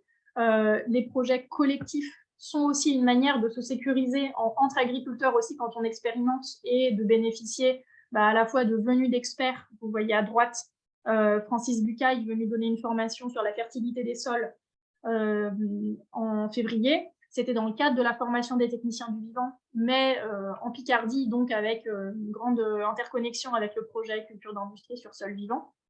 Ça me permet de vous donner un petit chiffre. Dans le cadre de ce projet, culture d'industrie sur sol vivant, on a observé là sur la dernière année du projet, entre 2021 et 2022, tout ce qui a été fait sur les couverts végétaux et le travail sur les apports de matière organique, notamment à la suite de formations avec Francis Bucaille, a permis d'améliorer, d'augmenter la quantité de carbone stockée dans les sols, de l'ordre de plus 0,3 tonnes de CO2 stockées en un an. Donc, ça, voilà, ça, tout de suite, ça permet d'aborder des choses assez concrètes et de se sentir un peu plus en sécurité quand on expérimente. J'ai mis aussi à gauche la photo d'une visite d'essai couverts végétaux. Ça, c'était chez Reden dans le cadre du projet Pachamama. Voilà, donc de toute façon, plus on voit des choses, plus on interagit, plus on discute avec des experts, des techniciens, des agriculteurs, et plus on se sent armé pour réfléchir à son système et s'engager. Les techniciens du vivant, donc j'en ai dit un mot. Je rappelle que c'est un parcours, c'est pas juste des formations, mais c'est vraiment un parcours avec des rendez-vous terrain tout au long de l'année et de nombreux rendez-vous terrain sur les aspects de fertilité du sol, de matière organique, de couverts végétaux, avec des experts externes qui viennent. Et puis les cours d'écosystème en ligne, et notamment un module sur les couverts végétaux qui est assez détaillé, qui permet, je dirais à ceux qui ne sont pas encore spécialistes des couverts, de pouvoir s'améliorer. Et enfin, et là plutôt à destination des agriculteurs, mais qui reste aussi intéressant pour les techniciens qui veulent monter un peu en information, en compétences sur le sujet, l'outil Rex Agri, qui est disponible sur agroécologie.org. Je vous ai mis un petit échantillon de tous les Rex d'agriculteurs qu'on peut avoir sur des techniques liées aux couverts végétaux, que ce soit les semis, la gestion, la destruction, comment faire plus de biomasse, les pâturages de couverts, etc. Il y en a tous les jours un peu plus, je dirais. Et donc, c'est aussi une très bonne manière de pouvoir voir ce qui a été fait, ce qui a marché, ce qui n'a pas marché, avant soi-même de mettre en place des choses et de pouvoir rentrer en contact avec les agriculteurs qui ont fait ces REX et de découvrir éventuellement qu'on a un voisin plus avancé que soi, pas loin, dont on peut voilà, bénéficier de l'expérience. Tout ça m'amène à un très joli schéma que peut-être certains d'entre vous ont vu, mais qui est aujourd'hui un petit peu le fruit de nos réflexions sur finalement ce nouveau modèle économique qui fait la place au financement carbone, mais qui fait aussi évidemment la part belle aux primes agroécologiques, aux primes filières comme socle vraiment du financement. Il vient en fait représenter un petit peu les 4 briques du financement dont on a besoin aujourd'hui collectivement pour associer les différentes forces et faire qu'à la fin, l'agriculteur soit vraiment sécurisé dans sa transition. Le premier, et c'est là où les filières ont un rôle absolument indispensable, c'est le carré, enfin, c'est la petite partie orange, c'est sécuriser l'investissement sur la durée. On l'a vu tout à l'heure, il y a des financements, notamment les crédits carbone, qui sont conditionnés à du résultat.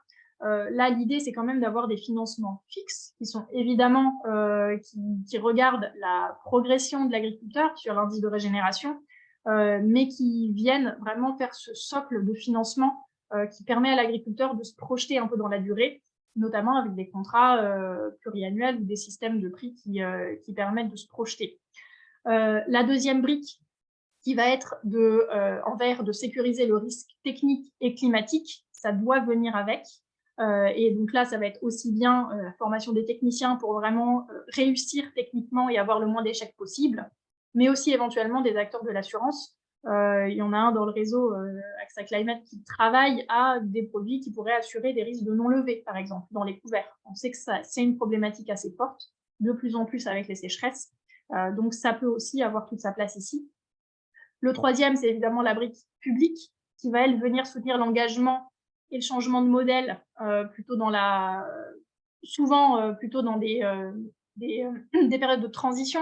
Notamment, c'est le cas des MAEC transition.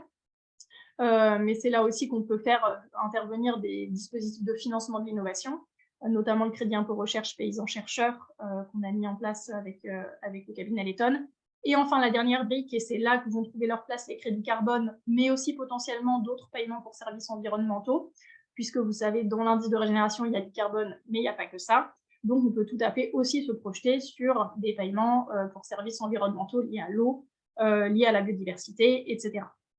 Le dénominateur commun à tout ça, il est un peu évident comme il est au milieu de la figure, mais c'est l'indice de régénération, puisqu'il permet de démultiplier en fait, les briques de financement qu'on peut associer autour d'un indice de régénération sur une ferme.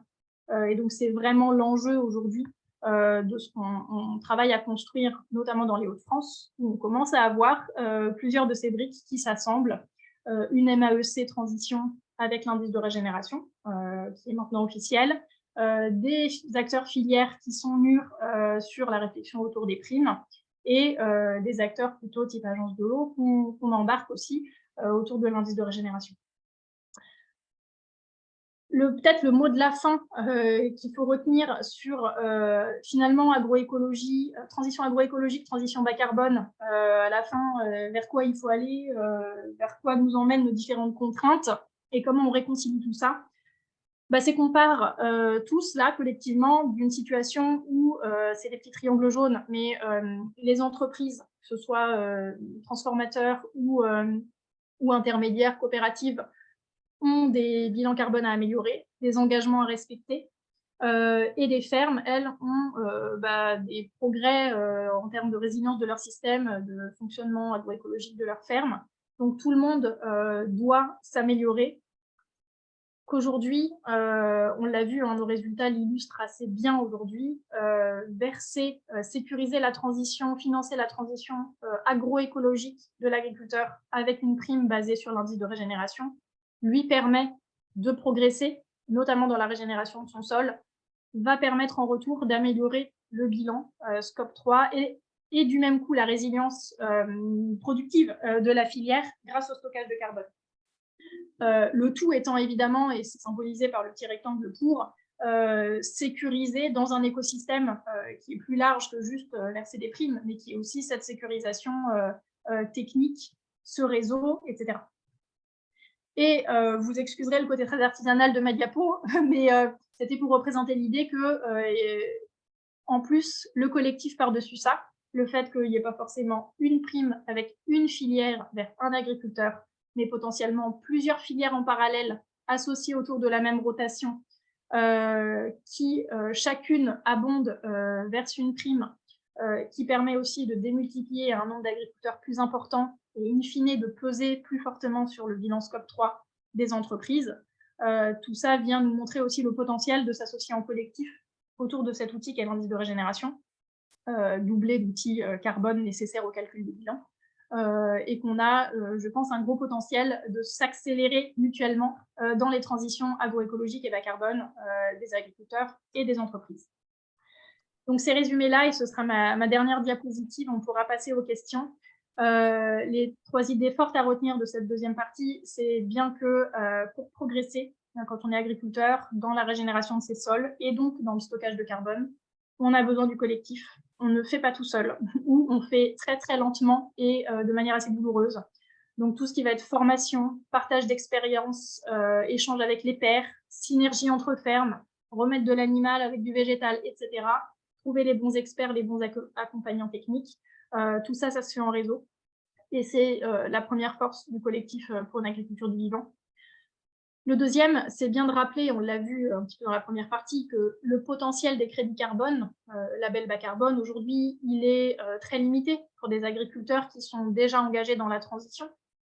Si on se limite à des leviers de régénération du sol, et qu'il y a par ailleurs un danger à vouloir maximiser ce levier de financement, à aller chercher les crédits avec les dents presque, parce qu'on risque de mettre en péril le fonctionnement agronomique des fermes et donc des filières. Et donc la conclusion de tout ça, c'est bien de dire qu'aujourd'hui, on le voit, le levier premier, le levier le plus puissant pour amorcer la pompe, c'est les primes filières agroécologiques basées sur l'indice de régénération. On a un vrai enjeu qu'elles se généralisent, qu'elles se multiplient pour pouvoir justement générer d'autres cofinancements basés sur l'indice de régénération. C'est ce qu'on a commencé à voir dans les Hauts-de-France. Il y a une MAEC qui inclut l'indice de régénération parce que l'outil est déjà utilisé dans le territoire par des filières, etc. Pouvoir y associer d'autres paiements pour services environnementaux, et donc, in fine, pouvoir abonder autour des primes filières et à terme, pourquoi pas réduire en fait, le montant de ces primes filières, puisqu'elles n'ont plus forcément besoin d'être aussi importantes, si tout le monde s'est fédéré autour. Donc, c'est ce que nous, on travaille de notre côté en ce moment avec la construction d'un pilote de financement territorial dans les Hauts-de-France pour associer ces différentes briques, filière agroécologique, MAEC, paiement pour services environnementaux publics et privés. Et donc, c'est évidemment quelque chose dont on sera amené à vous reparler dans quelques mois. Je vous remercie beaucoup de m'avoir écouté. Il nous reste le temps de prendre des questions et je vois qu'il y en a beaucoup dans le fil de discussion. Je vais départager mon écran et puis on va pouvoir les traiter tranquillement. Hop.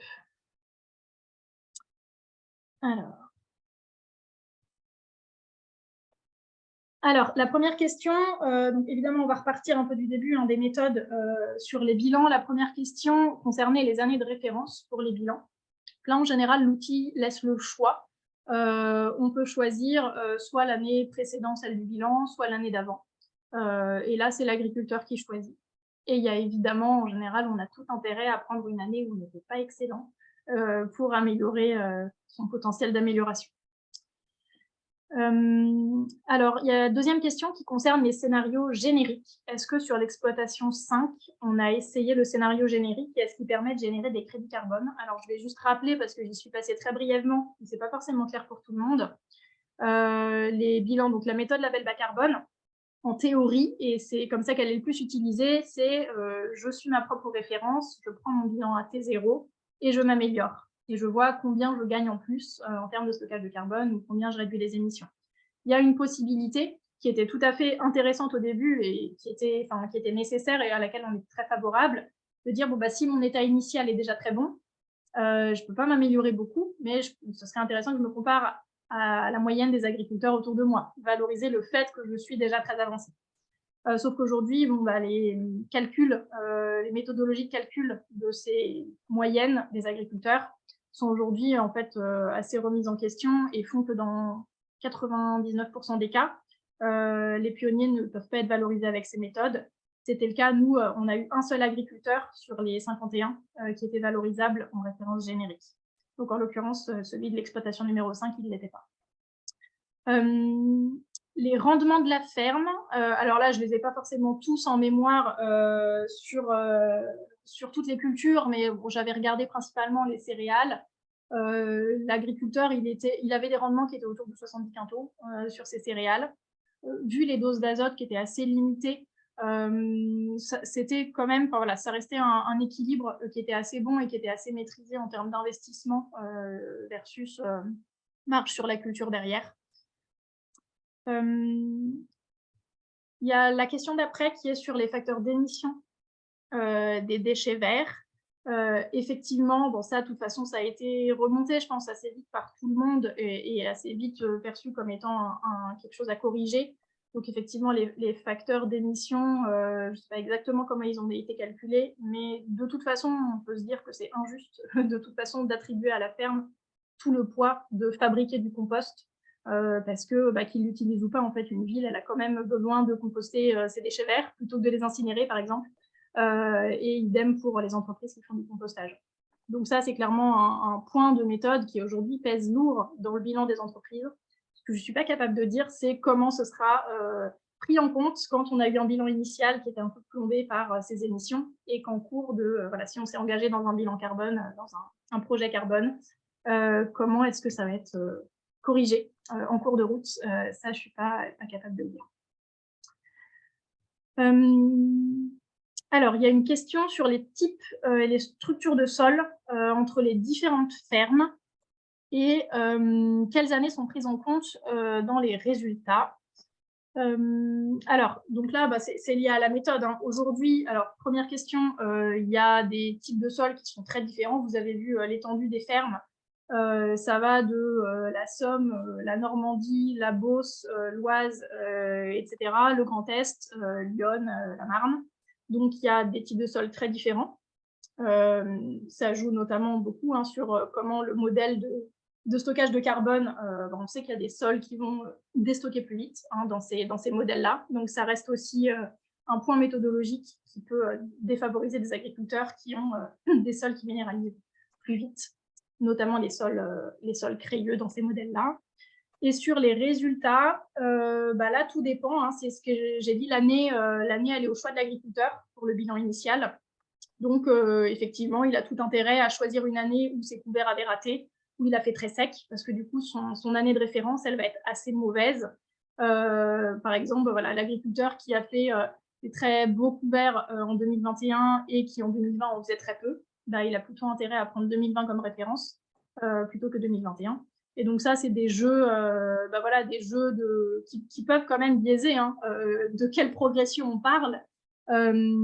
Et c'est aussi, ça a été aussi pas mal remonté. Alors, c'est pas des rumeurs de plaine, parce que pour le coup, tout le monde l'a observé, mais on a aussi tendance, dans le déclaratif, quand on fait un bilan, à baisser un peu les biomasses qu'on produit, à pas tout à fait déclarer les bons rendements partout, parce que ça favorise aussi un petit peu le fait de s'améliorer. Donc, il y a aussi un réel enjeu de qualité de la donnée d'entrée. Pour le coup, que nous, on a dans l'indice de régénération, puisqu'il y a un processus qualité associé à un contrôle de l'indice. Les données d'entrée, elles ont une valeur, une fiabilité.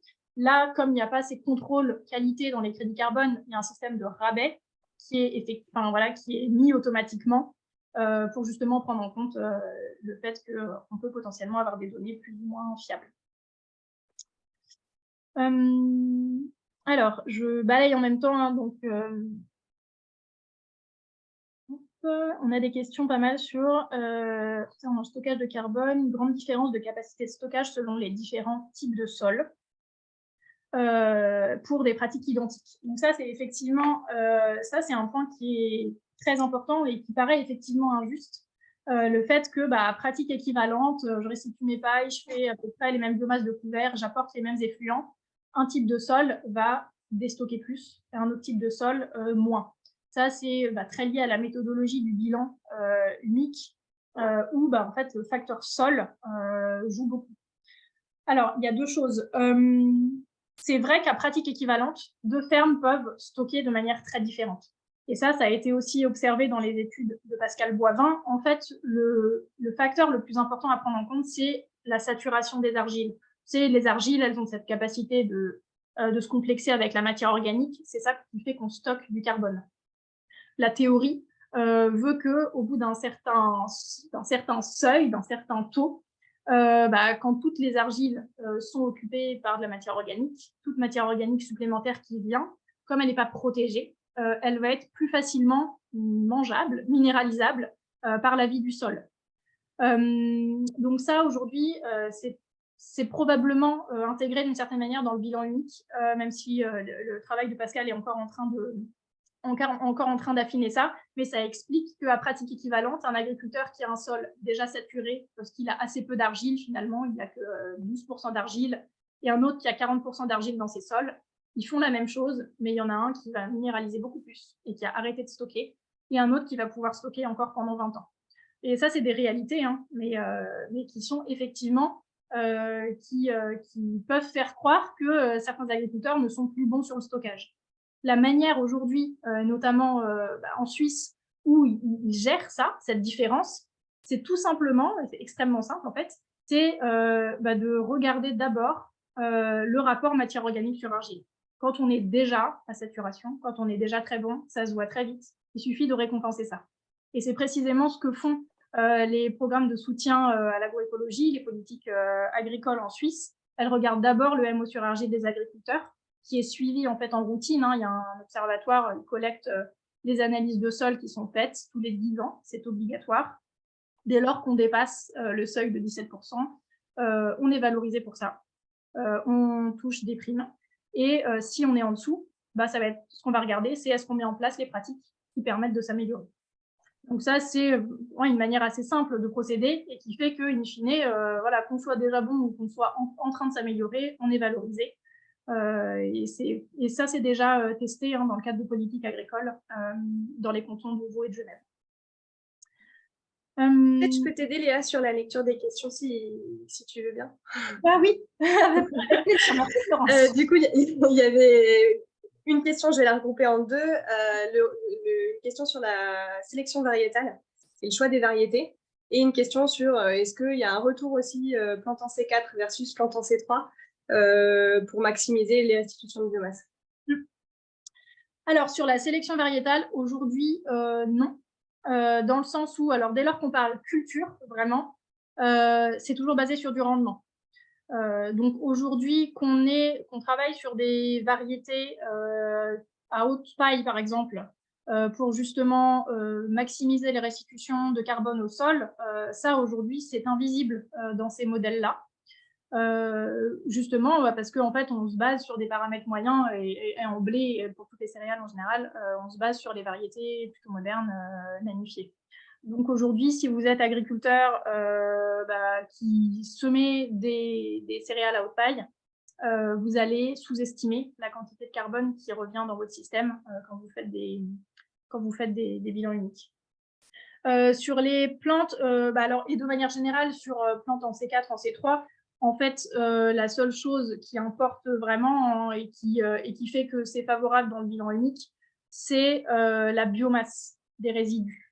Donc aujourd'hui, évidemment, le maïs, le sorgho, ils sont très favorisés dans ces bilans uniques. Les bilans uniques des maïsiculteurs, en général, est assez favorable dès lors qu'on fait du maïs grain et qu'on restitue les résidus, parce que les biomasses sont très importantes. Voilà. Et c'est ce qui explique aussi que dès qu'on joue sur des leviers de je remplace une partie de mes céréales par des légumineuses, la biomasse produite par du pois chiche ou par de la lentille versus produite par du blé ou de l'orge, elle est beaucoup plus faible. Et donc, ce qu'on gagne en économie d'intrants azotés, souvent, on le perd en biomasse restituée. Donc, c'est ce fameux antagonisme qui complique un peu, et ça a été un des retours des techniciens qui travaillaient sur les simulations d'amélioration avec les agriculteurs. C'est du coup, c'est quoi qui est préférable? Donc effectivement, des fois, c'est un peu, on ne sait pas. Est-ce qu'il vaut mieux aller gagner, économiser des intrants ou avoir moins de biomasse à restituer? Et c'est souvent ce qui a été remonté, c'est que suivant si on a une lecture un peu régénération du sol ou une lecture économie, amélioration du bilan carbone, on peut se sentir un peu écartelé. Et ça a été remonté par beaucoup de techniciens qui sont amenés à faire des plans de progrès carbone. Il y a une question ensuite sur la réglementation UE de l'Union européenne qui met l'accent sur la diminution des émissions et qui ne parle pas du tout de stockage. Et donc, du coup, comment PADV se positionne dans ce contexte? Alors, la réglementation UE aujourd'hui, elle est encore difficilement lisible parce que pas grand-chose d'officiel. Mais effectivement, elle est en construction, je dirais. C'est toute la... en fait, il y a des choses qui sont déjà existantes, qui sont au niveau du Green Deal, qui effectivement a beaucoup mis l'accent sur les réductions des émissions et notamment la baisse d'utilisation des engrais et des produits phytosanitaires. Donc là, clairement, le Green Deal pousse à utiliser de moins en moins d'intrants. En parallèle de ça, l'Union européenne travaille, et c'est déconnecté du Green Deal, sur sa stratégie de soutien au carbon farming, qui est comment est-ce qu'on va s'assurer que l'Union européenne, collectivement, atteint les objectifs qu'elle se fixe de contribution à l'atténuation du changement climatique.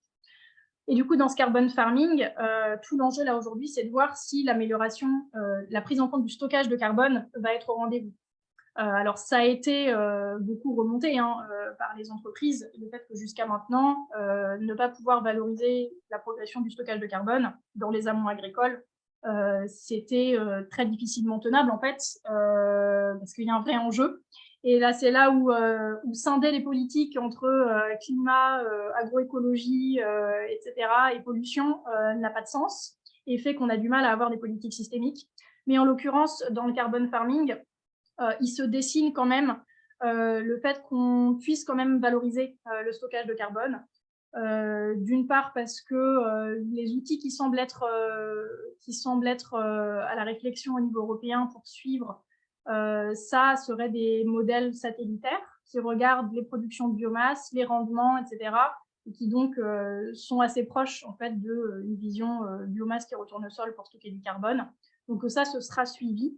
Après, dans quelle mesure est-ce qu'en parallèle, il y aura des exigences de réduction des émissions potentiellement dans la PAC ou autre? Moi, je ne suis pas encore en capacité de le dire, même si c'est un sujet qu'on suit de près, mais il y a clairement un risque à ce que ce soit complètement décorrélé et qu'il y ait qu'on impose des réductions d'émissions d'un côté et qu'on valorise du stockage de l'autre, puisque pour les raisons d'antagonisme dont on a parlé tout à l'heure, où on va avoir du mal à stocker du carbone si on est obligé de réduire ses émissions dans un premier temps.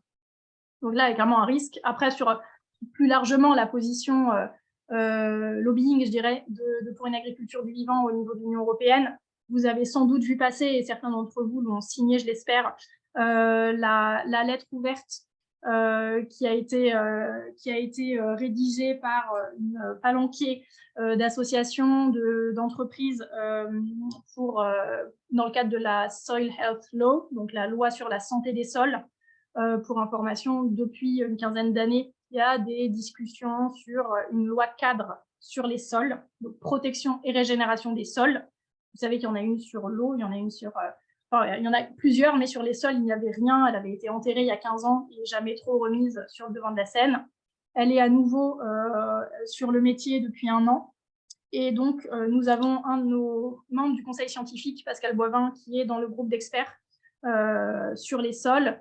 Et collectivement, on a poussé cette lettre, on l'a signée et on est dans le consortium d'acteurs de lobbying pour faire en sorte que cette loi cadre sur les sols voit le jour et donc mettre au niveau réglementaire pour le coup des actions fortes en place pour obliger à prendre en compte les sols et notamment leur régénération. Donc voilà, aujourd'hui, l'enjeu, c'est vraiment que ces différentes briques, elles s'harmonisent et qu'elles ne soient pas écartelées dans différentes politiques publiques qui soient antinomiques les unes avec les autres. Mais bon, ça, c'est quand même assez, assez au-dessus de nous et on n'a pas forcément beaucoup de moyens et de temps à consacrer à ce lobbying. Donc voilà, ça reste, on se fait entendre comme on peut et on surveille. Il y a une question sur l'amélioration du scope 3 via l'indice de régénération. Est-ce qu'aujourd'hui, justement, PADV peut objectiver cette amélioration, et notamment via une boussole carbone, par exemple? Alors aujourd'hui, sur le scope 3, ça reste encore, je dirais, un sujet à surveiller. D'ailleurs, on vous communiquera, on indiquera, il y a un webinaire et une publication prochaine d'AgroSolutions, dont je n'ai pas encore la date, mais a priori, ce sera autour d'avril-mai, précisément sur ces aspects-là de scope 3, calcul, reporting, engagement SBTI, etc. Ils sont beaucoup plus spécialistes que nous. Donc, ils pourront donner des informations plus précises. Aujourd'hui, ce que je sais, grâce à un de nos adhérents de Pernod Ricard, qui est membre du pilote qui teste le nouveau protocole, GHG protocole, qui sert à calculer son bilan scope 3, c'est des choses qui sont encore des bruits de couloir, vu que rien n'a été formellement publié et acté. Mais les informations qui sont collectées dans cette grille donc, de collecte de données de l'amont agricole pour calculer le scope 3 sont assez proches des bilans uniques. Dans tous les cas, il me semble que les bilans faits avec le label bas carbone sont aussi intégrables comme calcul du scope 3, mais probablement pas 100% du calcul. Donc là, c'est ce que je ne maîtrise pas aujourd'hui, c'est qu'est-ce qui est intégrable dans le scope 3, qu'est-ce qui ne l'est pas, mais je vous redirigerai vers ce travail d'AgroSolutions qui, eux ont étudié ça beaucoup plus en détail. Par contre, ce que je sais, et qui est quand même intéressant, c'est que jusqu'à maintenant, il était obligé, pour pouvoir valoriser, intégrer en fait dans son scope 3 du stockage de carbone, d'avoir des données à la parcelle. Donc en fait, de faire potentiellement, sur toutes les parcelles de tous ses fournisseurs, un bilan pour pouvoir l'intégrer dans son scope 3, ce qui est complètement irréaliste et irréalisable. Donc ce qui a été remonté et demandé par les entreprises qui ont testé le protocole, c'est de pouvoir prendre un échantillon qu'on suit, échantillon représentatif. Et de toute façon, ça semble être la seule manière de pouvoir vraiment mobiliser des données réelles dans son amont agricole pour faire valoir une progression agroécologique. Voilà. Il y avait une question sur est-ce qu'on a connaissance d'autres MAEC sur d'autres territoires que les Hauts-de-France, et comment est-ce qu'on peut justement déployer cette dynamique ailleurs en France? Ouais. Alors, sur les MAEC, en lien avec régénération des sols, effectivement, aujourd'hui, alors il y a quelques rares MAEC sols qui existent, mais dans finalement très peu de régions. Il y en a une en Île-de-France, voilà, j'ai pas la liste exacte en tête, mais c'est finalement pas très, très répandu. Les MAEC carbone, il y en a et là encore, je ne vais pas pouvoir vous citer tout, mais quand j'ai fait des recherches, il y en avait dans quelques régions, notamment, il me semble, Nouvelle-Aquitaine, donc Hauts-de-France, il doit y en avoir d'autres. Elles ont toutes plus ou moins les mêmes contours, à savoir une amélioration de 15% du bilan carbone. Voilà, comment pousser pour cette dynamique? Alors moi, j'ai envie de dire, pousser, la meilleure manière de pousser, c'est quand même de montrer qu'il y a déjà un engagement fort des filières sur un territoire. On l'a vu dans les Hauts-de-France, la mayonnaise prend ou a pris, parce que c'est un territoire où on avait déjà un projet collectif, il y avait déjà des filières qui s'engageaient, il y avait déjà des réflexions sur des primes ou des primes vraiment en construction dans les filières. Et donc, il y a une réalisation, on va dire, une prise de conscience du point de vue des régions et des autres acteurs liés au PSE, de se dire, bon, cette dynamique existe, pour avoir le plus d'impact possible, greffons-nous sur ces dynamiques-là.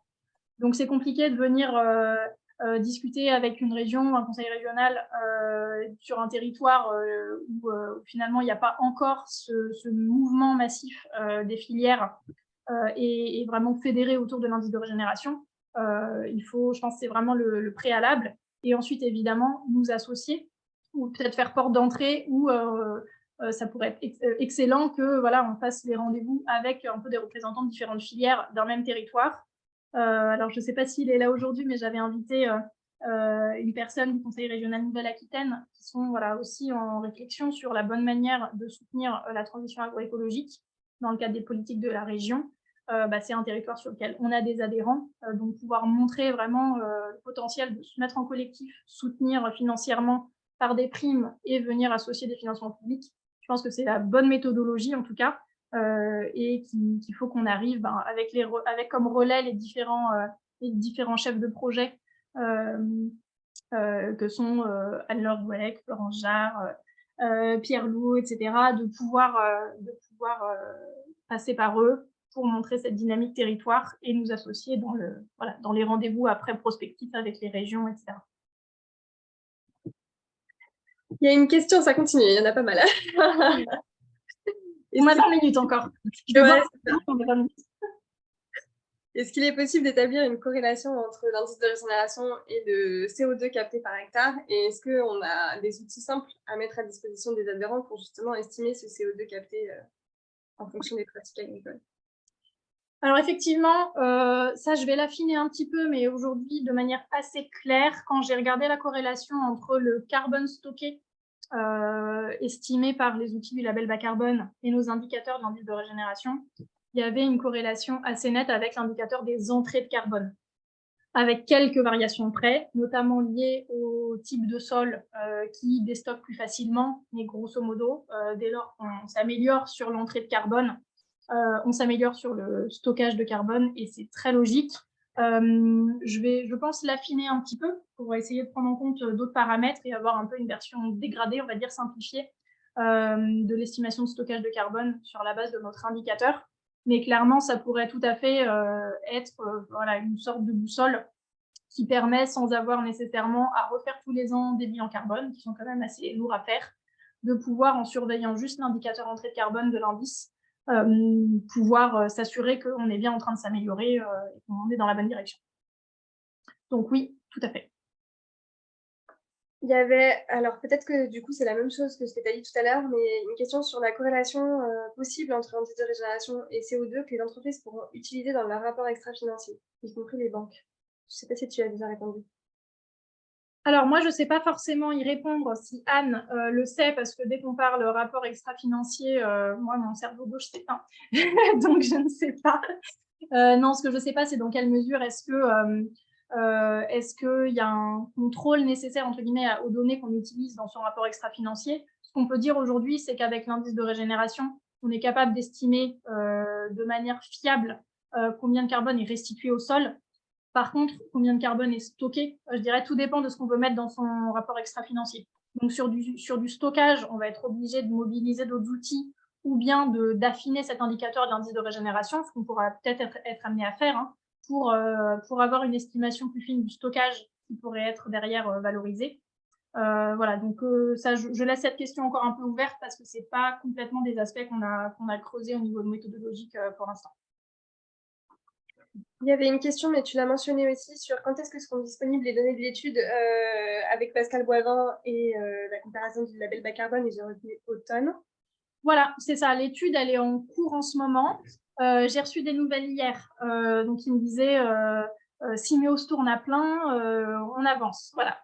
Donc, vu qu'ils ont quand même une belle base de données et quand même pas mal de travail encore devant eux, j'estime qu'ils vont avoir des résultats à peu près consolidés pendant l'été. Et probablement, même si ce n'est pas publié à l'automne, mais probablement qu'on aura voilà, la matière suffisamment fiable et détaillée pour vous partager ça, j'imagine, vers septembre-octobre. Voilà. Mais j'attends les résultats avec une grande impatience, donc je m'imagine que vous aussi, et on vous partagera ça vraiment dès que ce sera disponible. Il y a une question sur la durée de transition d'une ferme. Quelle pourrait être la durée moyenne et à partir de quand un bilan carbone peut se rapprocher d'un bilan carbone de pionnier, quoi. Je ne sais pas si… C'est une excellente question à laquelle il n'y a pas forcément de réponse simple. Les pionniers là, du projet CISV, ils ont un profil… alors, pour la plupart, ils sont engagés depuis assez longtemps. Donc, quand on dit assez longtemps, c'est plus de 10 ans. Pour certains, voilà, leur début de transition remonte environ à 15 ans. Par contre, la plupart d'entre eux ne se considèrent pas forcément comme ayant fini leur transition, puisque, et là, c'est là où on a un peu des typologies d'agriculteurs un peu différents, mais la mentalité de pionnier, c'est souvent de dire, bah, en fait, le système, il évolue un peu toujours. Donc, ils sont toujours plus ou moins en train de s'améliorer, d'aller plus haut, enfin, voilà, de changer des choses dans leur pratique. Par contre, en termes de stockage de carbone, in fine, voilà, l'enjeu, c'est vraiment plutôt de maintenir des pratiques au plus haut niveau qui permettent d'apporter suffisamment de carbone au sol, mais clairement, le bilan carbone, à un moment, se stabilise et on ne va pas monter indéfiniment sur la partie stockage de carbone.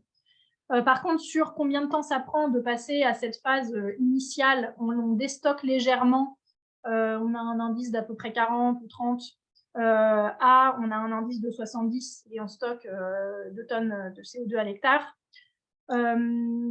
C'est pas facile à dire. C'est d'autant moins facile à dire que si on se base sur les pionniers, eux, combien de temps ça leur a pris, tout l'enjeu, c'est quand même que ceux qui démarrent maintenant, ça leur prenne pas autant de temps parce que y a quand même des choses qui sont facilitées que potentiellement avec du financement un peu plus facilement accessible, avec des filières qui sécurisent autour, avec il y a davantage de gens formés, de techniciens qualifiés, d'agriculteurs pionniers chez qui aller prendre des idées, etc. L'enjeu, c'est que ça aille plus vite. Donc, je dirais que de toute façon, ça prend quelques années, ça c'est évident. Je ne vois pas de transition, enfin, voilà, je ne vois pas de passage d'un indice de régénération de 35 à 65 en moins de 5-10 ans. Mais voilà, tout dépendra aussi, aussi du système, du climat. Beaucoup, on ne va pas se voiler la face. Si on se prend 5 années de sécheresse comme cette année, là, dans les prochaines années, personne ne passera dans le milliard de 35 à 65. Ça, je pense que c'est assez sûr, quoi. Il y a une question relative à l'élevage. Est-ce que PADV a pour objectif de travailler sur des exploitations type élevage? Parce qu'on parle souvent des émissions causées d'élevage, mais il y a également des éléments bénéfiques. Oui. Excellente question. Alors effectivement, jusqu'à maintenant, on s'est beaucoup focalisé sur les cultures végétales. On a terminé l'indice de régénération pour l'élevage bovin. Suivra l'élevage ovin, là. Donc, l'élevage lierre bovin, lait et viande sera lancé officiellement en septembre. Je vois Louise Mancel, notre coordinatrice technique élevage, qui réactive sa caméra. Lierre ovin sera disponible avant Noël. Donc, l'enjeu, c'est évidemment de pouvoir aller valoriser aussi et déployer aussi l'indice de régénération sur les fermes d'élevage ovin, bovin le plus rapidement possible, mais aussi de pouvoir potentiellement valoriser le passage d'un peu d'ovin, d'un peu de bovin sur des fermes grande culture, puisqu'on le sait de plus en plus, c'est aussi par cette interconnexion animale-végétale que viendront les bénéfices aussi de l'agroécologie, sur la régénération des sols. Donc, voilà ce que je peux dire sur l'indice. Après, c'est vrai que sur les calculs carbone, là, pour le coup, ce n'est pas du tout quelque chose qu'on a encore beaucoup travaillé, mais ça viendra sur le fait qu'aujourd'hui, effectivement, les outils existants regardent plus les émissions que le stockage en élevage. Et donc, il y a un vrai enjeu de pouvoir vraiment valoriser la partie stockage de carbone permise par une bonne gestion des pâturages, mais aussi des cultures, hein, tout simplement. Jusqu'à maintenant, avoir du blé dans une ferme polyculture élevage, ça dégrade un bilan carbone. Nous, ce qu'on sait, c'est qu'un blé, ça peut stocker aussi. Et inversement, une prairie, bah, ça peut plus ou moins stocker. C'est pas forcément le paradis du stockage de carbone non plus. Donc, il y a un vrai enjeu, je pense, méthodologiquement, de se pencher sur les outils carbone en élevage pour aussi pouvoir valoriser les fermes qui stockent beaucoup de carbone dans des systèmes d'élevage. Mais ce sera un petit peu le deuxième morceau, je dirais, une fois que l'indice de régénération sera lancé. Voilà. Il y a des questions sur les leviers de réduction de type ajout de légumineuses. Est-ce que ces leviers-là sont plutôt activés chez des agriculteurs pionniers, du coup, plutôt que chez des agriculteurs en transition, si je comprends bien la question? Ouais, alors les leviers légumineuses, alors en gros, les légumineuses, c'est vrai qu'on va les retrouver beaucoup dans les couverts des pionniers, tous les agriculteurs qui passent à des couverts assez diversifiés et qui veulent en faire un levier pour réduire un peu les doses d'azote sur les cultures qui viennent après, souvent se mettent à introduire les légumineuses dans les couverts. Par contre, en culture, ça reste en fait quand même très dépendant du débouché. Aujourd'hui, c'est un type de levier en culture principale qui est très très peu activé par les agriculteurs. Aussi beaucoup parce que dans certaines zones, la gestion ravageur devient quand même assez compliquée sur les légumineuses. Donc, ce sont des cultures considérées un peu comme risquées au niveau rentabilité, au niveau rendement, au niveau investissement en charge, notamment phyto, sur ces cultures-là, et qui du coup, j'ai l'impression, hein, ce que j'entends des techniciens qui m'ont fait ces retours, sont finalement peu activés par les agriculteurs. Donc ça reste plutôt mettre des légumineuses dans les couverts, et là, pour être clair, dans les simulations qu'on a fait en termes de gains sur le stockage carbone ou les émissions, c'est relativement faible. Mais pour autant, on a des agriculteurs, enfin voilà, dans le réseau, hein, j'en ai un notamment sur lequel on est allé sur sa ferme il y a quelques mois pour une formation, a fait son premier blé sans azote sur la campagne 2022, grâce au couvert qu'il avait fait avant, donc en s'assurant d'avoir les bons reliquats, etc.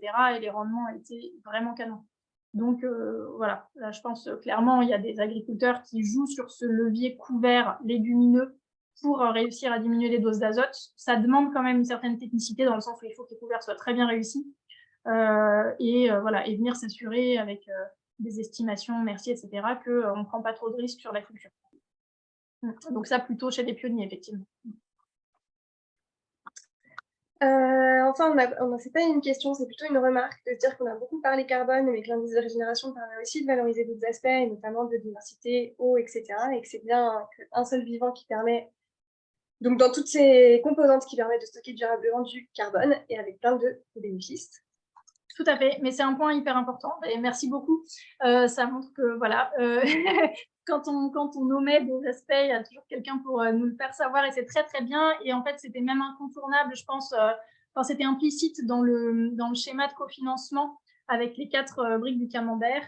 Une agence de l'eau peut notamment venir soutenir des paiements pour services environnementaux parce que dans l'indice de régénération, il y a aussi des choses qui sont liées à l'eau, il y a aussi des choses qui sont liées à la biodiversité, potentiellement des certificats de biodiversité qui sont sur le métier aussi, dans certains cercles de travail, viennent aussi se greffer parce que l'indice de régénération parle de tout ça et a vraiment cette vision systémique. Donc c'est aussi ce qui fera que on agrégera le plus de briques possible. C'est évidemment que dans indice de régénération, il y a beaucoup de choses et que chacun peut y trouver son compte finalement. Aussi bien la commune qui s'inquiète de l'érosion des sols, qui font des frais de nettoyage des routes, que l'agence de l'eau qui s'intéresse qualité de l'eau, que d'autres entreprises qui s'intéressent biodiversité, etc., etc. C'est un peu la force de l'indice, effectivement, de ne pas uniquement se concentrer sur le carbone, puisque tout est systémique. Je pense qu'on a traité toutes les questions. Si ce n'était pas le cas, n'hésitez pas à vous manifester. Et du coup, Léa, je te laisse le mot de la fin. Effectivement, merci beaucoup. Merci à tous d'être venus aussi nombreux. Ce webinaire sera donc disponible au replay. On vous communiquera donc sur la plateforme, également sur la chaîne YouTube. On coupera les questions pour que voilà, les messages qu'on porte en faveur de l'agroécologie et pour un soutien massif à l'agroécologie soient entendus le plus largement possible. Il ne me reste plus qu'à souhaiter vous revoir pour l'AG qui vient le 4 avril. N'hésitez pas, pour ceux qui ne sont pas encore inscrits, à s'inscrire. Ce sera un rendez-vous important pour la vie du mouvement. Voilà. Et puis pour tous ceux que le sujet intéresse et qui veulent aller un peu plus loin ou qui ont des questions auxquelles je n'ai pas répondu, n'hésitez pas à me contacter. Voilà. Merci beaucoup à tous et à bientôt.